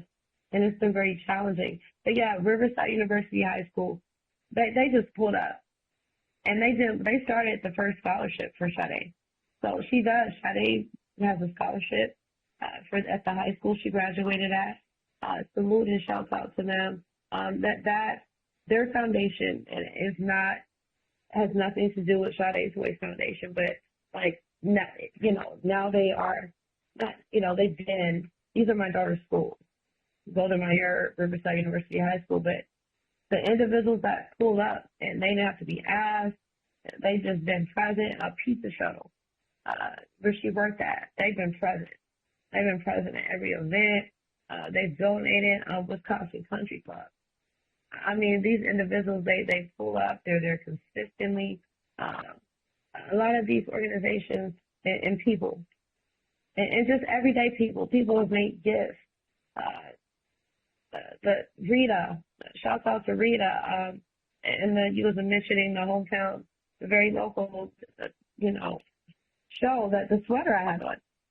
Like I had individuals, these are artists, just designing and, I didn't even know. I just found out who she was, like, in recent weeks. So I definitely want to acknowledge these artists. That is going to be another thing we're going to be doing after the trial, Gus. In the fall, I'm going to be doing Sade's Voice, the first gala, her community. We're doing a community artist gala in her name, and it'll be a way for me to acknowledge and honor many of the artists that have been doing things. Netta Stevic, she's one. She's very strong on the team. She's been such a support and a light worker. There's a lot of people that have a lot of skills and talent, and the community is just like, although there's some negative stuff, you got a bunch of light workers out here too. So like we're gonna do a community artist gala come after the trial. So I'm asking for all local artists, artists on many levels, tattoo artists, you could be a model, design clothes, murals. We got Ruben Alcantara. He did her mural. Oh my gosh, I didn't even know he was designing that mural. He did her mural at Pizza Shuttle. So when you come in town, guys, please visit the Pizza Shuttle mural. I just broke down like the first time, like I think I don't even remember, like it's been so much that I've paced, but I remember somebody telling me, look at Facebook and you could see him in the beginning stages with he was out there for days. I didn't know him. I had no idea who he was. I didn't know Netta. Like there's so many people who I did not know, but now like they are part of the foundation. They have become my friends. They have been present. They have been the community. When you say real community, they just been showing up. So that's a big thing, that some of the team, will be focusing on. We got to do one thing at a time. But the first thing will be, we'll like to officially announce, is about the, I'm going to be all over the place, but I just kind of wanted to make sure I touched on some of the things you were asking, like what have we done? Oh, we did the first annual backpack drive. So that was one of the first projects we did last year. So we donated backpacks and school supplies to, that was began the team. I'm not doing none of this stuff alone, guys. We got people donating. This is before, we had the website and the current GoFundMe donation that's open. So, if there's anybody, out there that, wants to support us in any type of way, we do have the GoFundMe on our website, and it's going to be open and ongoing. So, it does it doesn't matter what you have, or, you're not being judged, or, we appreciate every dollar. I have people went up donated. Like, if you donated $5, another person donated $5. That doesn't matter. We appreciate each and every one of you wholeheartedly, and know that all of your funds that you're donating and supporting is going to good causes. We're working on multiple things, and then I do a lot of things. I stated again, I don't announce everything I do. There's individuals out here who, I'm here again, and I listen to Sade. So Sade kind of guides me and tells me how to do things, and I'm just going to leave it there, So there's been a lot of things I've been doing, recycling and putting out to others, who are in need, or they need that support. And so that's what the foundation's about. And it's more specifically focused for crime victims, because as a crime victim, like I stated, I had a whole path. I had a job. I was going to work every day. I was in graduate school. I was working for MPS. I was a tutor. I was tutoring part-time, and I was going to graduate school full-time, trying to elevate so I can be on that, be able to provide it and make additional income for my daughters on a master's level. It comes with a little bit more money in my field, So that's where I was at. That was it. That's where I was at the time. So I don't get to do that anymore. My health has been very challenging. I have a lot of physical mobility things, and current issues I'm dealing with that are related to what happened to my daughter. And, I'm not gonna go and delve too deep, but like, this has affected us, myself, on many layers. Like I'm sharing with you before, guys, I'm highly empathic, so I pick up, I feel things, I physically have a lot of the symptoms of things happening to my daughter. So like I don't get around the same way.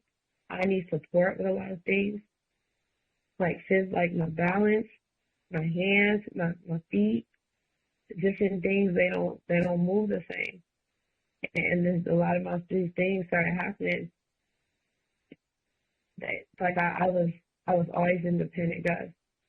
I didn't have no physical challenges. Like I was very strong. So this is very challenging within itself. Like, to be making yourself used to being an independent, not needing support, to being dependent, and now currently disabled. This is a very, very challenging walk. So not only am I balancing my own physical and mental health, but again, like you stated, I'm still a mom. I got my baby. She just had her prom. She's going to be headed to college herself in a year. And, I'm so nervous. Like, imagine the anxiety I have. Every time I hear the app now, like, I have a lot of PTSD. You can imagine. Like, I don't want her, and then I have to, it's a lot of layers I have to deal with, because, I still have to, again, the siblings of crime victims, they kind of get left behind a lot, and I had to acknowledge it myself from a lot of the things I'm dealing with, and making sure I'm not projecting those things to my youngest daughter. And a mental health person coming from this background, I have to be aware. And I take responsibility. Like, but how you supposed to walk in a situation like this? My parents, my grandparents, they love their baby. they are traumatized. Like, this is their retirement.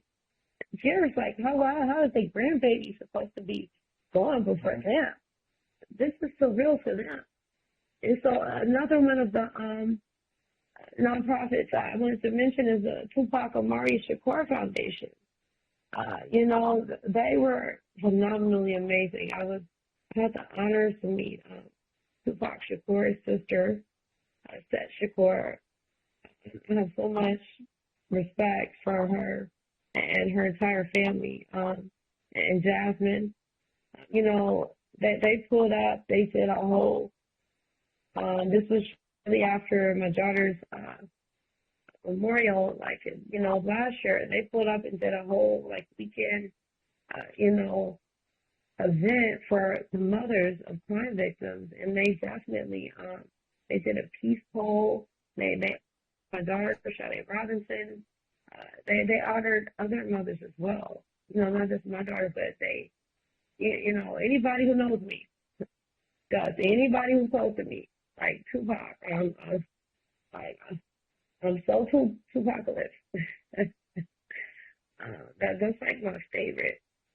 He's been one of my favorite artists. So for me to have had the opportunity to engage him, engage his family, like I knew that was nothing more than like, it was Sade. She was just like, she's been talking to me in so many ways, like just so many times.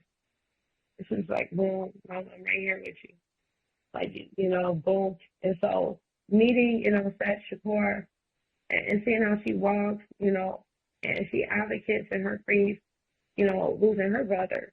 And she made it aware, you know, to, you know, and I'm in this, I'm in a local, you know, moms, I would suggest support groups, you know, for crime victims. That's another form and way to kind of join some type of therapy, you know, if you're not, you know, into individual therapy. It's not for everybody. You got to find what works for you. You got to figure out your own best plan of care. So I'm only sharing with you all what has been working for me. So I've done a combination of things, and you know, it's still ongoing, but, you know, individuals ask, how are you able to, you know, keep progressing and moving and doing some of the things you do? It's been a combination of, you know, engaging with other crime victims. And Sade Shakur being one of them as well. You know, she lost her brother. She's a crime victim. And so kind of seeing her be the sibling, I'm the mother of Sade, but she was a sibling. You know, Tupac feel like sometimes the siblings get left behind. So her kind of seeing it through that light, that's just another, you know, kind of area I want to be able to touch on. So that's another area I like to focus on, is being able to create like scholarships for those siblings that have lost, you know, their loved ones. And I've been seeing that through my youngest daughter's eyes, just seeing how she walks and how she grows, you know, and she's still been maintaining us.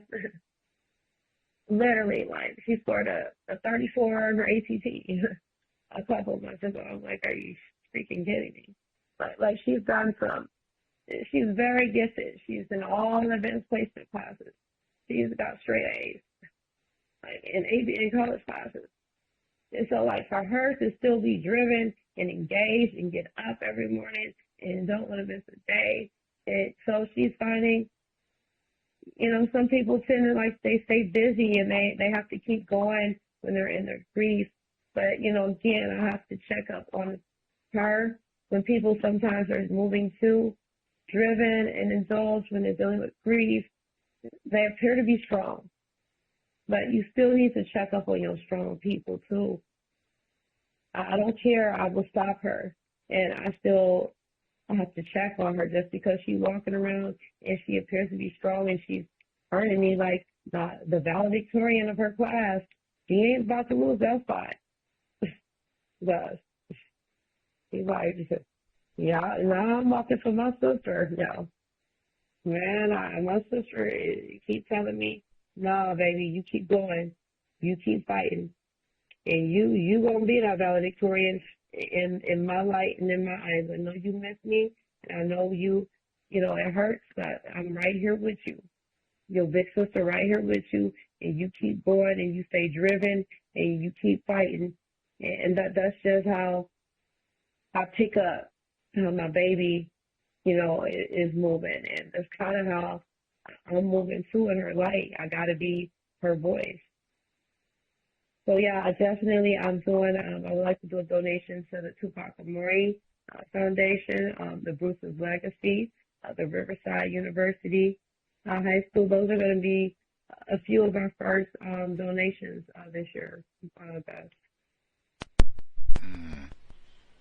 For Sade, and again, the foundation, anybody, if you have, would like to invest, all the great work that they're doing, crime victims in the Milwaukee, Wisconsin area, remembering Sade, the address, Sade's Voice Foundation.com. I want to get you to tell us what happened with the memorial, because we talked about this actually on one of our compensatory call-ins, weekend broadcasts, where we kind of talk about news and what happened during the week related to racism. But this was a big kerfuffle way back in March of this year, ancient times, so much has happened. But our guest, Miss Scarbrough, she was a guest on CNN, which is down in Atlanta. She was a guest on Victor Blackwell's program. Victor Blackwell, black journalist, talking about the role of journalists in all of this. She was a guest on his program and talking about the latest happenings in the case, and they specifically addressed what happened in Milwaukee with the attempts to establish a memorial. We'll go to the sound clip. This is Victor Blackwell, black journalist, privileged black male, on CNN, March of 2025, just to get some background, and then we'll hear from Ms. Scarbrough about what happened with the memorial for Sade. It is most unfortunate that we're at this moment in our country's history where once again we feel very comfortable being overt with our prejudices, with our racism, and with just plain evil, hateful thoughts. I understand when folks say when I go to a park, I don't want to be reminded of tragedies. Even when you say that, we must use empathy and compassion. One thing that is being lost in our public discourse is humanity. Now, before we get to the park that she's referring to, let me explain the tragedy. Last year, Sade Robinson went on a first date. 19 years old, college student. She was excited, according to people she talked to before she went out. The next day, she didn't show up for work. The morning after, her car was found on fire. And now, a warning, the story gets very disturbing from here. Police started finding her remains. Sade had been killed by her date, they say. He dismembered her body, according to police, and spread the remains around the Milwaukee area. 33-year-old Maxwell Anderson is charged with her murder. Now, in her memory, and the memory of other missing or murdered women of color, the idea came about for a memorial. Now, originally, the Milwaukee County Committee on Parks and Culture would set aside money for it at a park. But then that plan changed. One of the leaders of the committee explained why at a recent meeting. I want to be clear that I was the one that came up with the idea to help her with getting this memorial done. She wanted something done for her daughter, and I wanted something done for her daughter. And it was something to honor her legacy and honor her memory. And it was something for them. And it was something for them to feel comfortable. And what we got in exchange was a flurry of racist emails saying that why should black folk get this when white folk don't get this, and turned it into kind of this issue where it didn't really belong. I just want to say shame on people for treating a grieving mother this way and making it a race thing, and treating her subhuman when it's absolutely unnecessary and absolutely unethical, and it shows the most disgusting and detestable parts of our society. Racist emails over a memorial. Context of white supremacy, indeed. So this again was from March of this year in the efforts to get the memorial established. I think when we had Natia Taylor as a guest on the program, and she was at the Milwaukee Film Festival just a couple days ago, and she had her documentary, Something in the Water, talking about the racism and the lead crisis, lead poisoning crisis in Milwaukee, and how it's specifically impacting black residents. I said, man, do they have a memorial or some sort of marker to the victims of Jeffrey Dahmer, most of them being non-white people? I said, I don't think so. Whew. Got that big Netflix special and comic book and lots of other things to make a superhero out of a cannibal racist. But all of this with the memorial, which, like I said, I mean, it's March, but it does seem like ancient history with everything that has transpired this year. Did you personally, did you see any of these, what were described as racist emails? And we don't want our tax dollars going, to some monument for some black person. We don't pay money, get monuments for all the white people. Did you see some of these emails, Ms. Scarbrough? Wow, that's just bringing back flashbacks like that. I can't, the stuff leaves, just listening, revisiting all of this stuff. Again, we are crime victims, and again, we don't have all my daughters for me. So let me be clear on that. If it wasn't for the community, because there was, I remember being at home, looking at the news. We on the news nonstop, and you can see the officers every other day. There's another news flash. There's another remain found. This is freaking surreal. And I could see my team, the search party team, the team, out there on the news with them, below them, on the hill, they're out. And they still say, how did y'all miss this? The police was not doing their job. I'm just going to call it out. Some of the officers were not for my team to keep fighting. Remains y'all not thoroughly doing this shit. Where's the dogs that come the fuck on, y'all? This is my child, y'all. This is y'all's job. I'm letting y'all, again, I'm putting my faith in the justice system, y'all. So, this is trauma upon trauma upon trauma, y'all. And so when I'm looking, I'm damn it, the team calling me dang, we think they done found my baby's blanket, y'all. My baby had this custom blanket made of her godmom in Mississippi. She had went to her first SWAC. They call them the HBCU games, Alcorn State. I just took her to Vicksburg, Mississippi. We went to go visit, our family up there, my best friend and our family, so she could see where she was born at. As an adult, she was a baby, and we relocated here when she was about 2. So, when we did that trip together, and I'm so thankful I was able to do some of those things for her. But my best friend had this dog my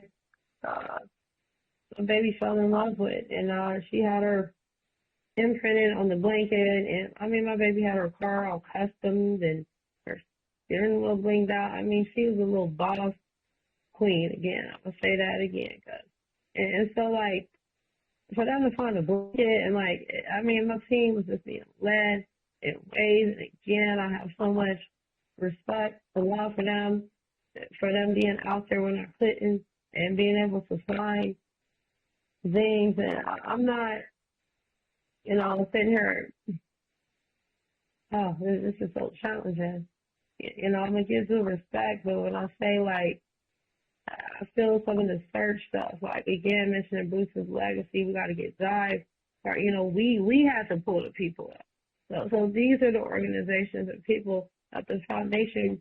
We're going to be networking and supporting and working as a community team network. So when there's other missing and murdered girls, we moving a little quicker. All we got to be over here waiting for, days for them to get boats and stuff pulled up. The time is ticking. It's the first 48. I mean, come on. I can't even watch literally scary movies anymore. I can't. I used to be a fan of horror films, and And you know, that type of sci-fi stuff, I can't be around certain stuff. I have a lot of PTSD. I can't look at files. Like, I can't do a lot of stuff. Like, I can't be around certain tools. Like, this has caused so much trauma, but no, I didn't. And I want to respectfully give shouts out to Supervisor Juan Miguel. He stood 10 toes behind us. He's one of the, you know, it was a board, okay, a team, the parks committee, and I've never done no stuff like this in my life again. You know, I've been doing stuff I've never been able to do. It's like you stated earlier, what you gonna, I can't go through life not knowing that I didn't attempt something. I didn't, you know, this is what I teach my babies. You can apply and you can try. What's the worst you gonna get? A deny? You're either gonna fail, you're gonna take the test, you're gonna do your best, you're gonna fail, you're gonna apply for that job, you're either gonna get it, you don't, you keep it pushing. There's 1,000 other jobs out here. So what? I ain't got nothing to lose at this point. I mean, I done lost my baby. What the hell? You think I'm not? We don't have all her remains. So to this day, we don't have my baby's head, y'all. We still don't have my baby's crown. Okay? And the remains of her, it took me months and months and months dealing with the medical examiner's office and all types of layers and shit to even get the remains of her that I do have. And the remains I do have, of course, you know, she's been cremated and she's in a house with me. And, you know, her dad, he lives in Florida, you know, so he's, you know, been keeping him indulged in every possible thing I can, you know, to be a long distance, but, you know, I'm literally here in Milwaukee, you know, every day, front line, you know, having to deal with all the different layers and entities and all of that type of stuff. So, you know, I went again, you know, before the parks team board, you know, we had a roast release for her. Now, that was another thing we had did, you know, it was just me and the team and family, and, you know, we invited whomever, you know, the Milwaukee Alliance Against Racial and Political Repression, Marker, supported us very strongly. Shouts out to them as well.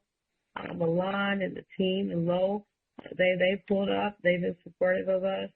My youngest daughter is also a member of their team. And also, I'm a supervisor from Juan Miguel. You know, that he's associated with the parks team. And please, to all the listeners, for anyone in here, he is running for re-election. I think I'll be sharing his thing on one of my pages later. He's having an event next Wednesday, so please do pull up and support him. We have to pay attention to all of these local and small elections when we're electing our, you know, our supervisors and of our districts and our commissioners and all that type of stuff, and the people, the judges and all that stuff. Hey, that's what we need to be focused on. You can't be over there mad because such is the president. Hey, that's going to be for the next 4 years. So you're going to need to focus on what's around you in your community, what's in the water, and in your kids' schools. That's the assignment.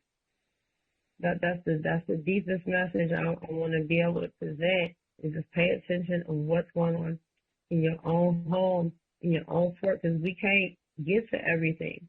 But no, to answer your question, guys, I honestly have shielded I wasn't even seeing some of this stuff. So a lot of my team members, they was coming to me like, you know, I tune out sometimes when I media stuff. Like, I'm not going to be sitting there and reading all that stuff. So a lot of the news, you know, stations, they got their media pages. And I mean, oh my gosh, it was like that. I logged into the, once I was hearing some of the things and I went to go tap in and I'm just reading some of this disrespectful stuff these people are saying.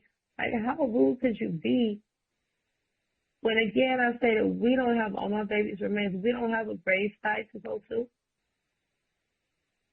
We still, to this day, are searching.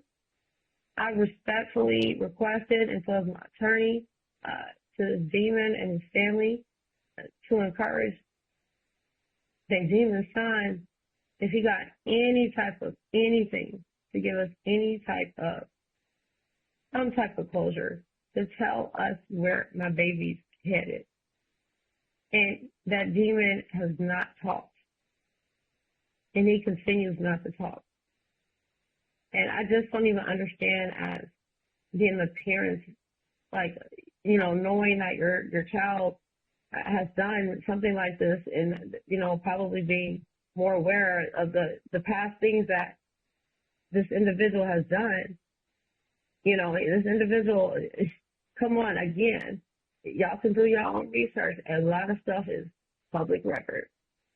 And when you look at some of the trail of how this demonic individual has been moving throughout his juvenile walk in his history, and some of the behaviors where he's been known to be serving minors and different types of things happening, and assaults and different things, and I'm going to leave it there.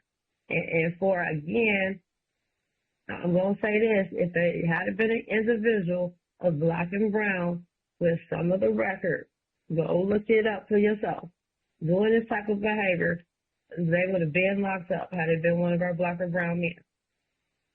There is no way in hell that individual would have been out. But see,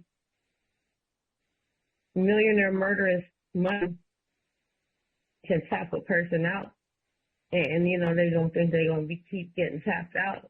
But they ain't going to get tapped out this time.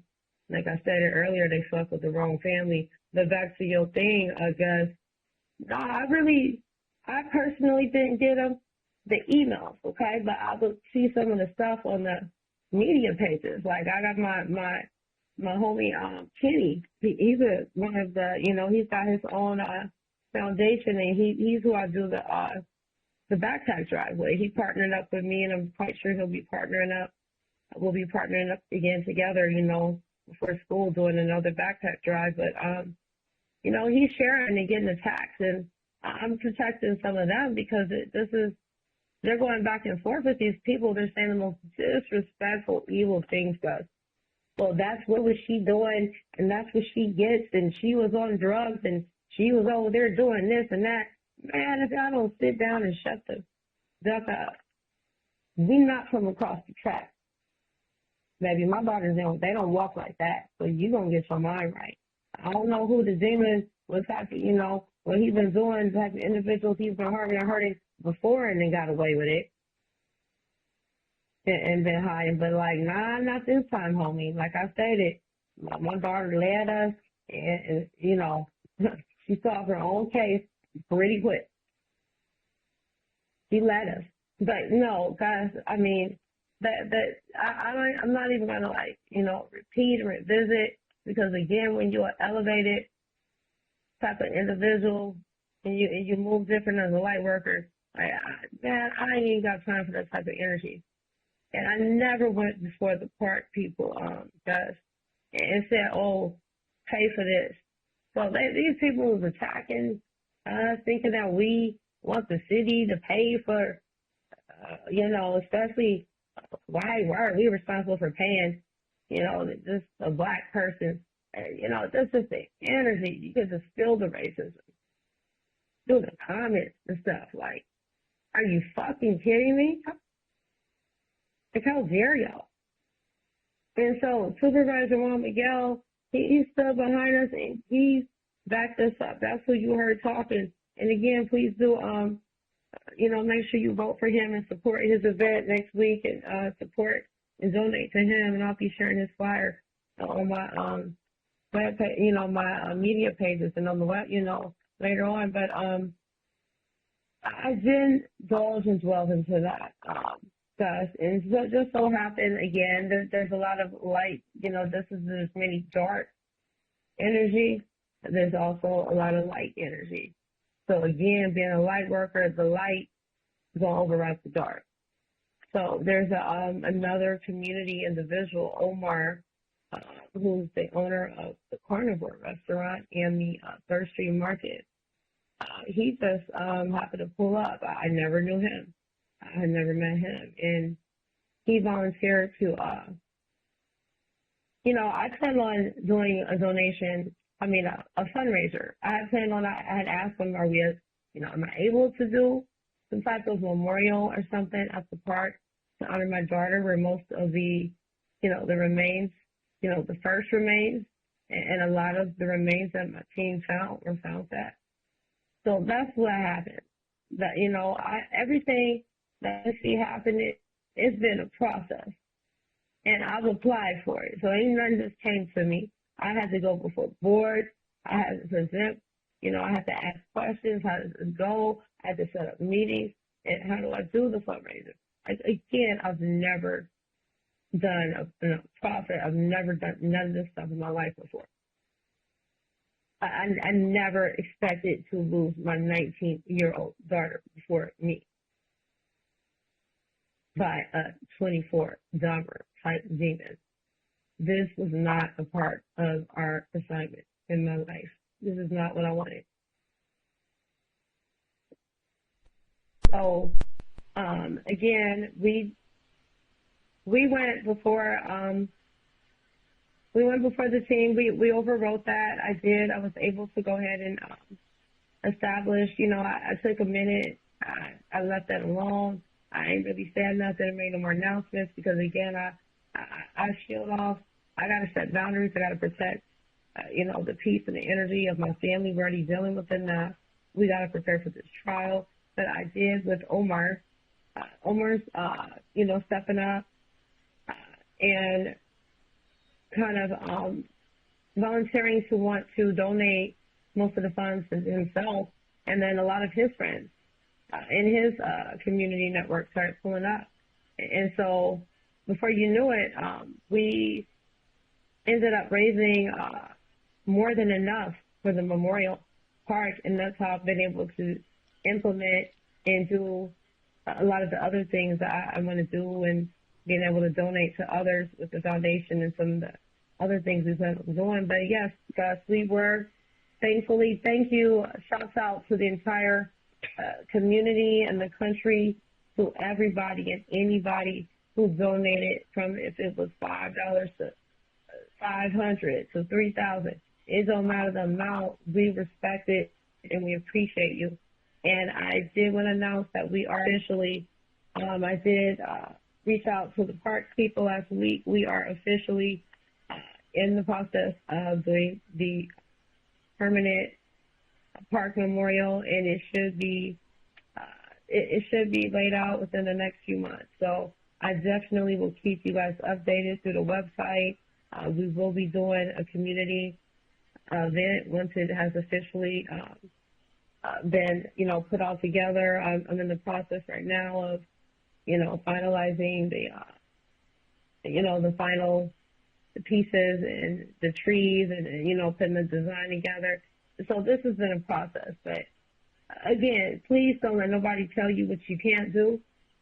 If you go hard, advocate, and don't let nobody tell you what you cannot do for your children, for yourself. Please do yourself and your kids' best plan of care. And like I said, I go hard for my babies in the spiritual realm, in the physical realm, and that's just what I'm going to walk to it's my time. Until my time is complete, guys. Context of white supremacy for Sade. The website again, Sade's Voice Foundation.com. It is linked in the description. Shared it on social media. Sade's Voice Foundation.com. She mentioned the previous 90s cannibal killer in Milwaukee, and she talked about the power that you get having a lot of money for the current suspected killer in Milwaukee. 1991, July 31 article, police deny they favored Dahmer. Some have claimed he got treatment not accorded black prisoners. Milwaukee Journal, July 31, 1991. Just read a teaspoon of the report. He wasn't handcuffed when he entered court last week because he wasn't considered a threat to escape or a threat to officers, police have said.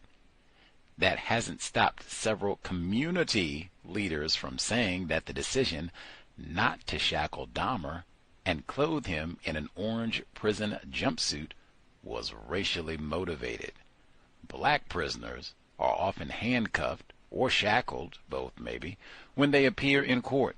Quinn Hyler, leader of the Stop the Violence movement, said Tuesday night. She asked why Dahmer was not treated the same.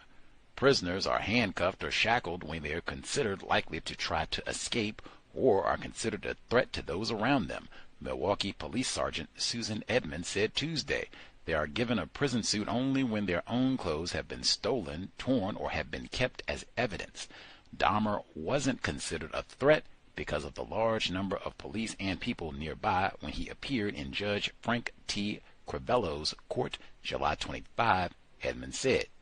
You have somebody who committed 17 murders, 8 some of them too, and he's not a threat? What do you have to do to be a threat? Hyler said. If this was a black male, they'd want his head. You could see racism all over this case from day one, Hyler said. Indeed, I will stop there. Some things change, some things do not. I will say quickly, just before I grab Irie, I'm glad she was able to dial in. I will just say quickly, since they mentioned that C word in the article, and our guest, Miss Scarbrough, has used it a few times this evening. Respectfully, VGQ, Mr. Fuller would say, victims guaranteed qualified, extra victim for Miss Scarbrough.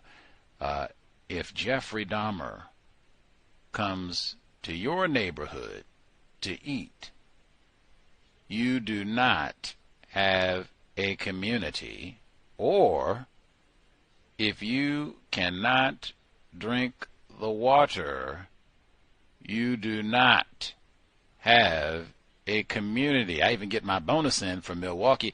Do your children have soap at the schools? No, you definitely do not have a community. Milwaukee, you check all three. Click, click, click. Let me check the news at WISN again and see what they got about the lead today. But while I do that, I have to give her gratitude. I'd said, and for exactly what Miss Scarbrough said. She said, man, I'm still grieving.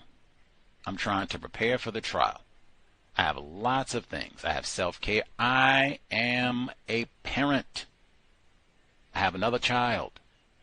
All of this is happening while I'm grieving. Then you have press and people pestering you all the time. Talk to asking the same questions and all that. That was a major part of why I said, man, I am reluctant. Like, I'll just be another one in that number pestering her and all the rest. And I mentioned it on the program, and Irie said that might be true. However, there is nothing you can say that would be worse than what that demon did to her child. And I said that Miss Scarbrough asked, what did this young lady say to, encourage you to go ahead and call? And I told her exactly what she said. I repeated her quote. Miss Scarbrough said, true. There you go. She said, make sure you thank Irie, which I did, but she's here now, so you can tell her yourself. Irie should be with us. Did you have a question for Miss Scarbrough? Much obliged again. Irie, did you have a question? Yes. Hi, good evening. Thanks for the program, Gus. Thank you, Ms. Scarbrough, for coming and sharing everything you've shared, because you certainly don't have to do that at all. You deserve absolute peace, and I do pray that that's what you have here and forever. And I do pray that justice, which is a conviction on all counts, is manifested in the courtroom for you. I don't know if there's other people on the line. I kind of wanted to ask, mother to mother.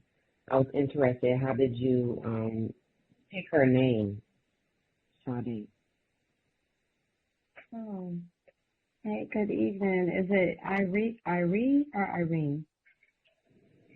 Irie. Oh, Irene. Okay. Okay. So are you the one that encouraged Mr. Goss to reach out? Is that what you're saying, Goss?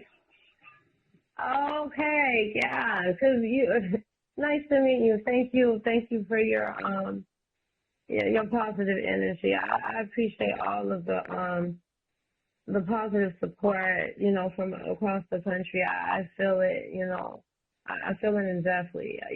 Again, I'm very, I'm a spiritual person, and I'm very I pick up energy, no matter if it's through the phone or through the computer, so I know.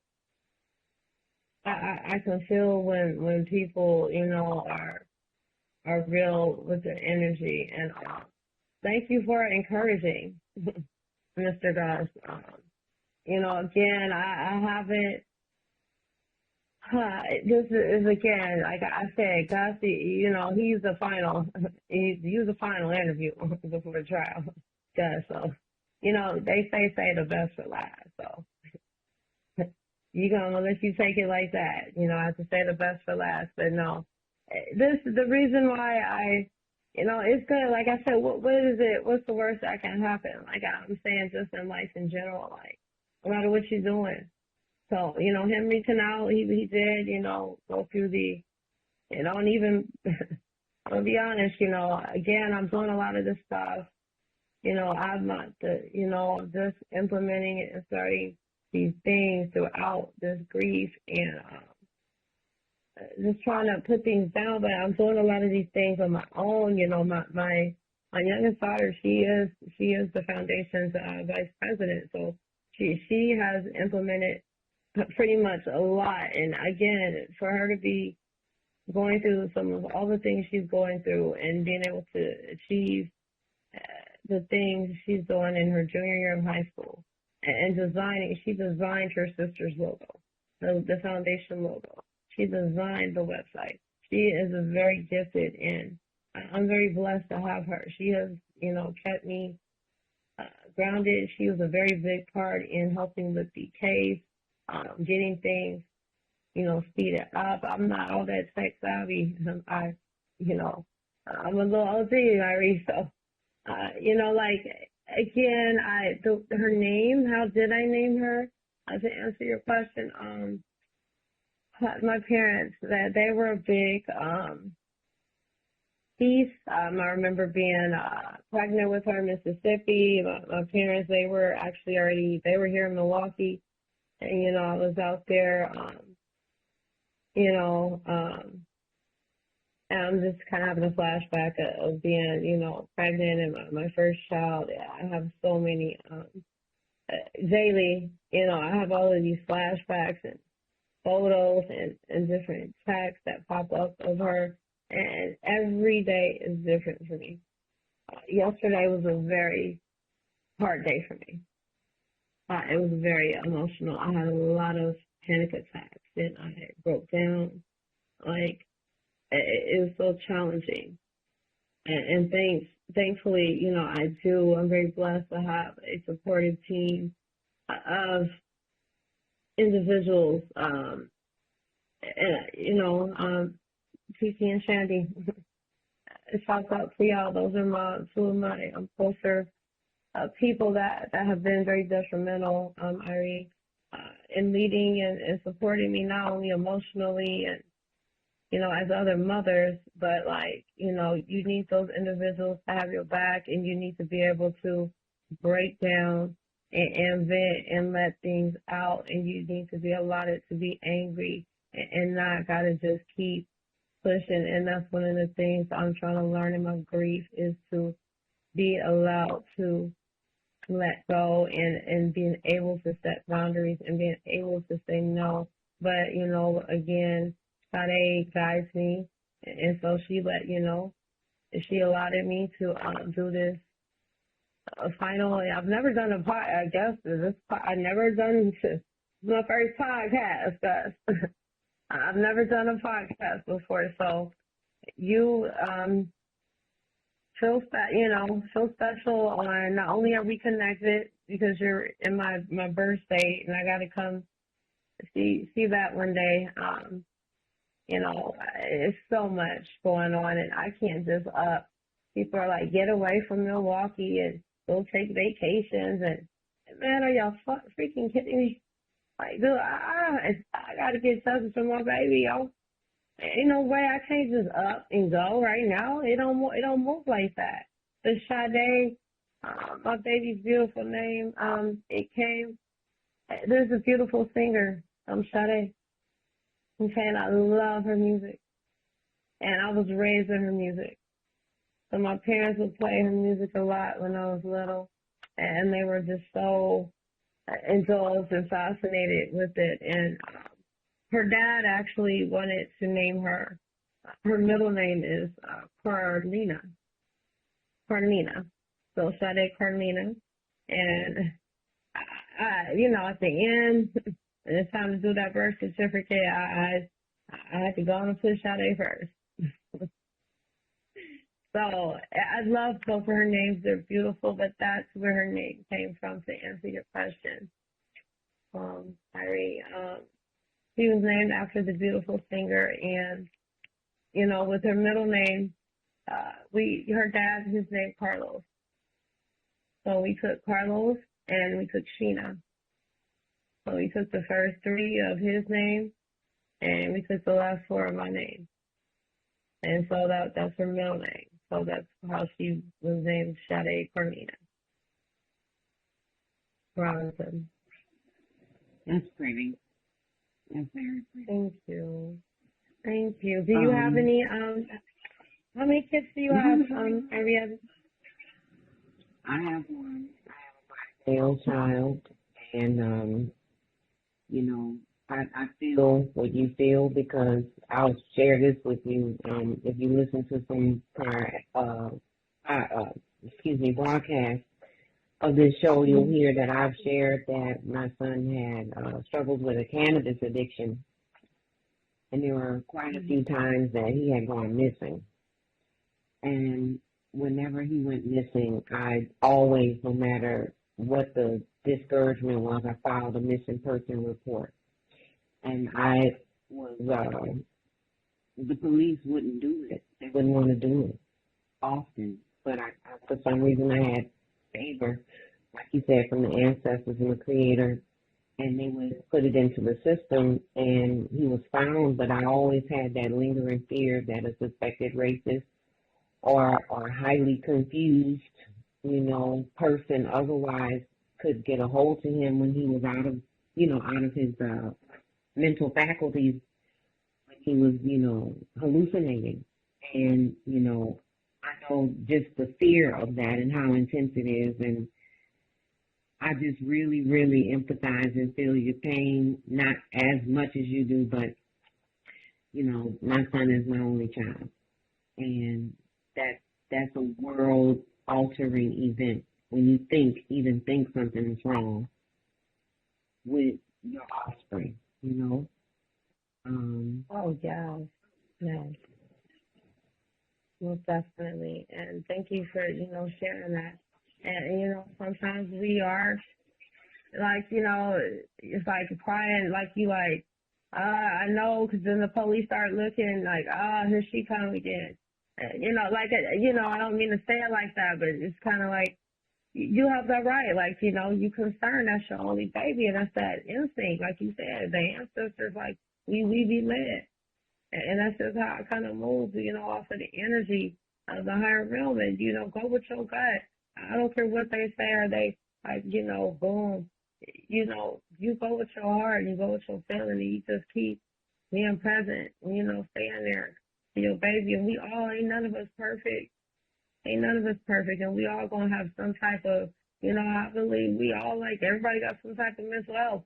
People in our community don't really take the mental health things so in depth, as our physical health. But, like, I believe we all walk around with some type of mental health, some type of anxiety, some type of, and it's nothing to be ashamed of. Like, it's just a part of just like you. So you got high blood pressure, you got diabetes, or, you got everybody, it's a part of life, our bodies.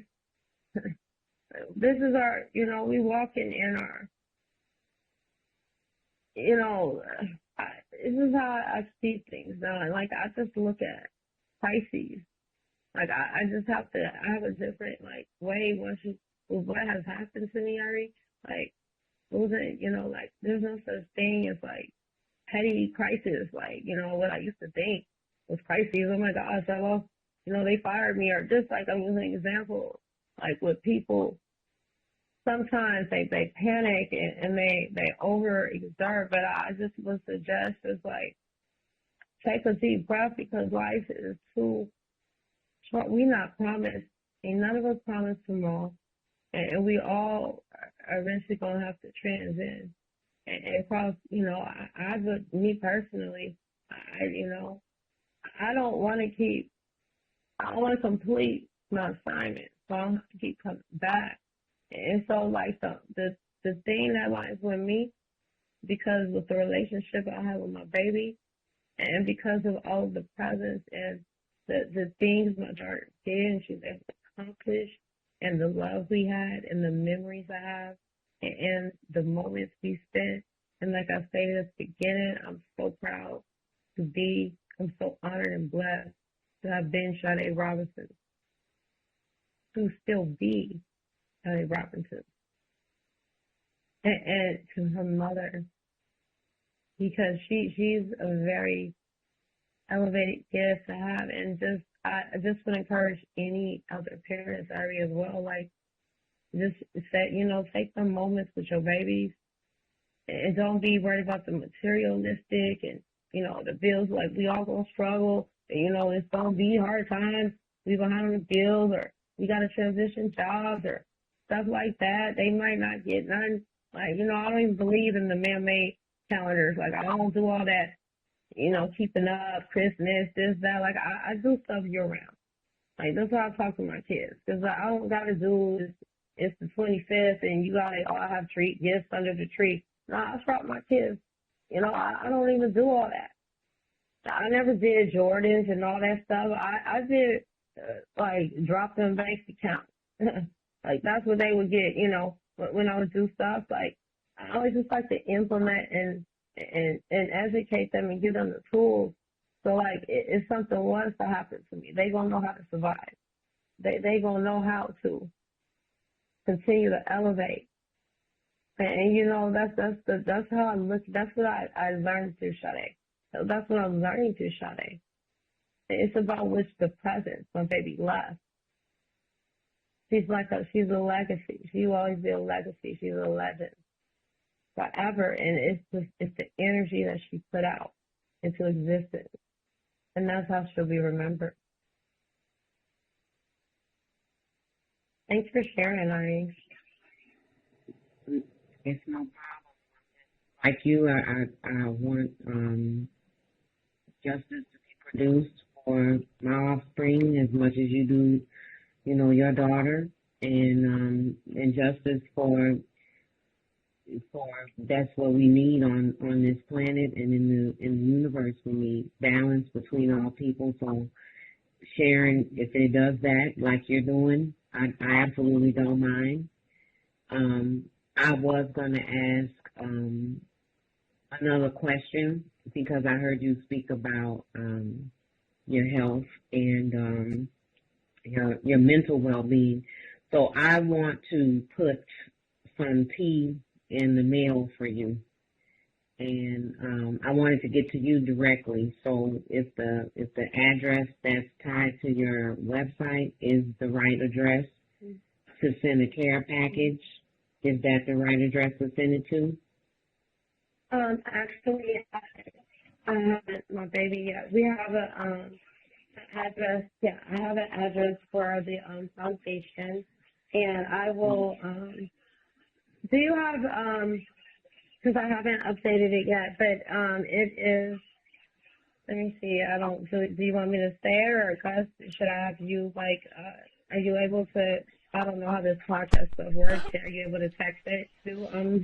Oh, Look, yeah. I'm a little OG. Okay, Sure. I'm gonna give it. I'm gonna message it to Gus. I don't know if he could put it in the thing for you because look, I'm learning. Already, look, this is my first time, but I'm gonna get it together. But I actually have a updated address for the foundation just so everyone can know, and I'll have Adriana on there. So, are you able to give that to Irene? Absolutely. I mean, are you? Okay. Thank you, Irene. Thank you so much. I appreciate that. Yeah. Thank you. I'm very open to that. Yes. Yeah, do you have a favorite? That's the only thing I was going to ask because I want to make sure. I know there's some teas that can help with inflammation, but I also want you to like have tea that you actually like to drink too. Okay, yeah, and that's one of the things like I'm kind of dealing with my health. I just came from an appointment earlier. I got another one tomorrow. It's like ongoing. Definitely trying to do the best plan of care with the healthcare plan, and just another thing is like I have to also advocate for myself. When it comes to our health, like just. It's not always, going with what, like you're sharing with me about, the tea. There are some other things, and other individuals have kind of shared that with me.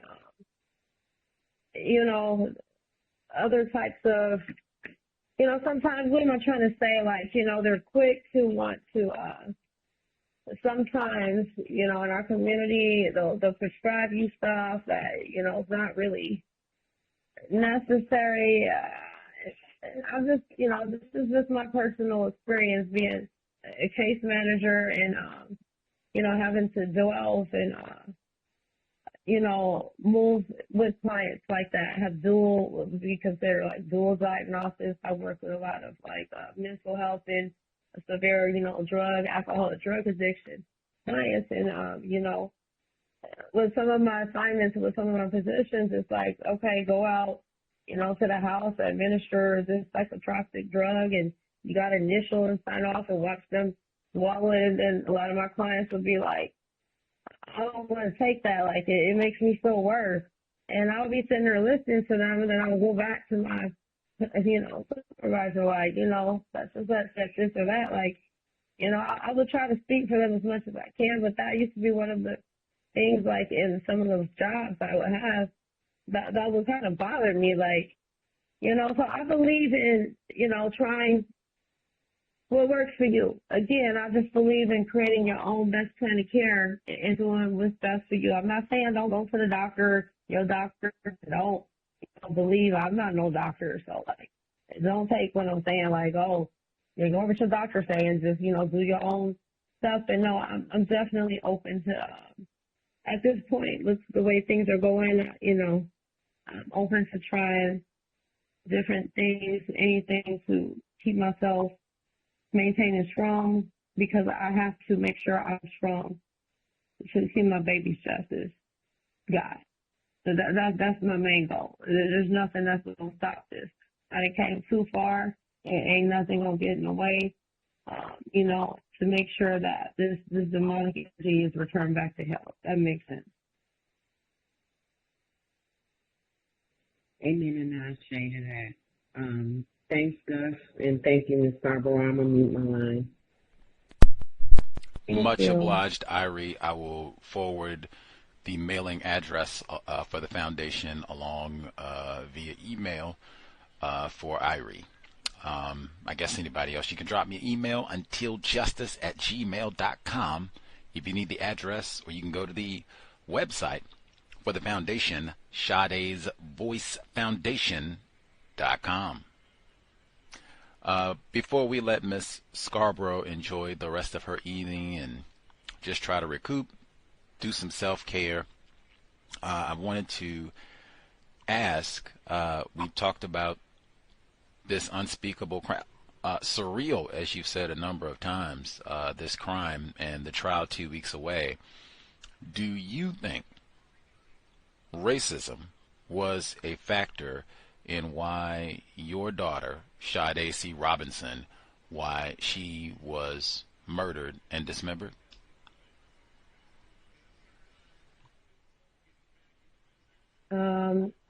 I definitely do, cause that's nothing I'm not even gonna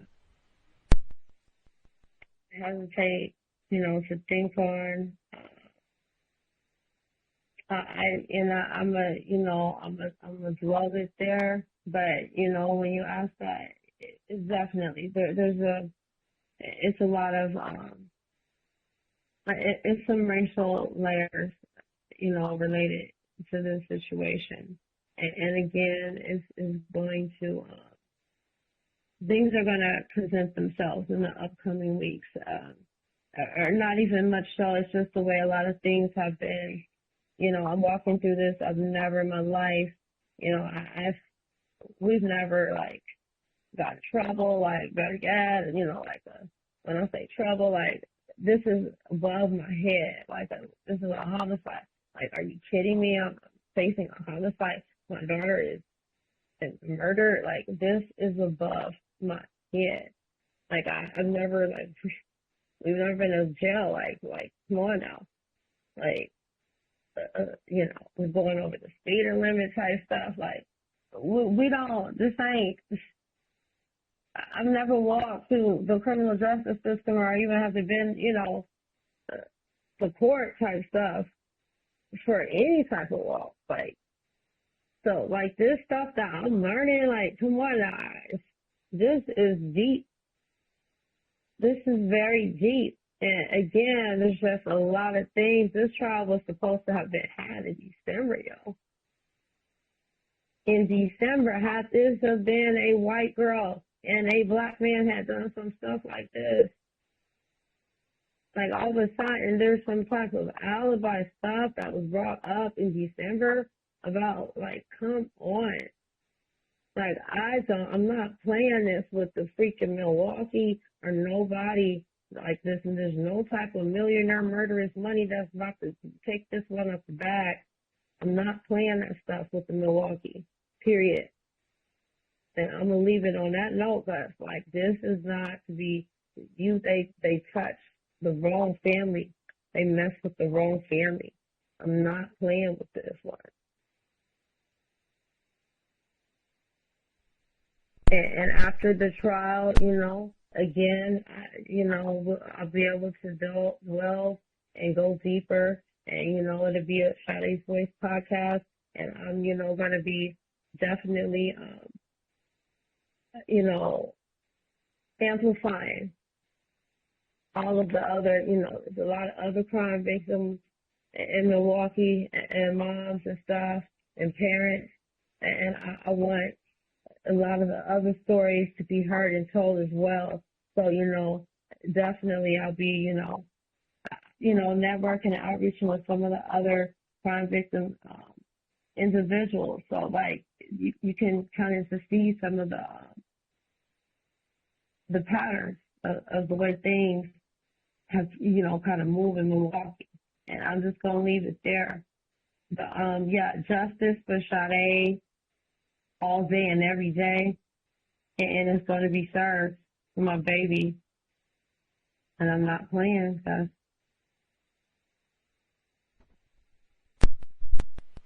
Justice for Sade. Visit the website for the foundation, Sade's Voice Foundation.com. Sade's Voice Foundation.com. Trial will be coming up starting 2 weeks from today. Keep up with the new Gus T should be in Milwaukee, so you can keep up right here. I intend to broadcast while I'm there, give updates from the trial, what information we learn. I am trying to get my courage up to brave Milwaukee and make sure I have water to drink while I'm there, and do quality work to figure out what happens. I mean, water is serious. I mean, hey, you gotta have water to live. Man, So. I'm gonna put you up some bottled water, sir. I'm gonna make sure the team put some bottled waters up for you. Thank you. Can't be dehydrated. It's getting warm. I appreciate it. Sade's Voice Foundation. We're gonna put some water up for guys. Okay. I appreciate it. Guys, on the final note, before I know out, because look, guys, I can't believe I've been talking to you, homie. What, you this, man? Are you kidding me? No, thank you guys all. Thank you for all your listeners. Thank you for the community. Thank you, for everybody. Please keep us in your prayers continuously. I stand 10 toes down. I'm very avid about what I say, what I do. I'm about walking and speaking, into existence about what's going to happen and manifest it. And on the final, I mentioned that several of the donations we're doing. And on the final one, I do want to acknowledge, being going through this walk and, the media and the journalists and all of these types of things, that I've been indulging in. Understanding a little bit more about, some of the energy with journalists, it's about copying the story, but it's something, about your energy, about you walk in it with spirit, and you're about telling it, and you're a bit compassionate with it. But I do also want to acknowledge our Black and brown journalists and our independent journalists such as yourself that are not moving with, full-fledged, news station and team. So, on behalf of Sade and myself too, we're going to be doing another donation for, BIPOC journalists, if you want to call it that, the, Black and brown independent journalists. So we would like to, on our behalf, give you the first donation to your podcast for the first independent Black and brown journalist. So I also will be doing a $500 donation to your podcast as well. On that note, sending it. Too much, Miss Scar. I told you all the only good thing about Milwaukee. Man, just much obliged, I reckon. Not what we were looking for, just trying to produce justice and figure out what produce justice for Sade specifically. But much obliged, too kind to Miss Scarbrough. And I told you she's hooked up lots of it, like they did the backpack drive and looking to do scholarships, get folks into school, and has just been amazing over the past year, in addition to everything else and parenting a teenager. Man, Miss Sheena Scarbrough, much obliged. Last interview, she says before the trial, she's just doing self-care. Just doing Sheena self-care, get through the trial.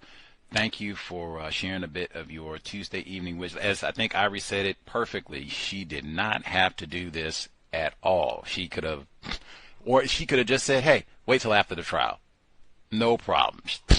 Let's do it now. We can chat it up. Much obliged. It was, hopefully folks appreciate being able to get lots of detail, accurate detail directly from the mom about what has transpired in this case, why we should be concerned about Sade Robinson, why we should be paying attention to this trial, and making sure that task force for missing and murdered black females in Wisconsin, what is that, the metaphor, dragging the feet? Let's stop dragging the feet and go ahead and get the task force done. We do not need any more Sade Carlina Robinsons in Wisconsin. We do not need any more. Like, come on, put the task force up. And then the lead out of the schools, like priorities. We will be paying attention to, I will be front row, but hopefully lots of other folks will be paying attention to the trial in 2 weeks, making sure that you get justice, at least with a small J. I think you said it perfectly as well. Can't bring your daughter back, but still, small J justice, and make sure he's not able to do this to anyone else.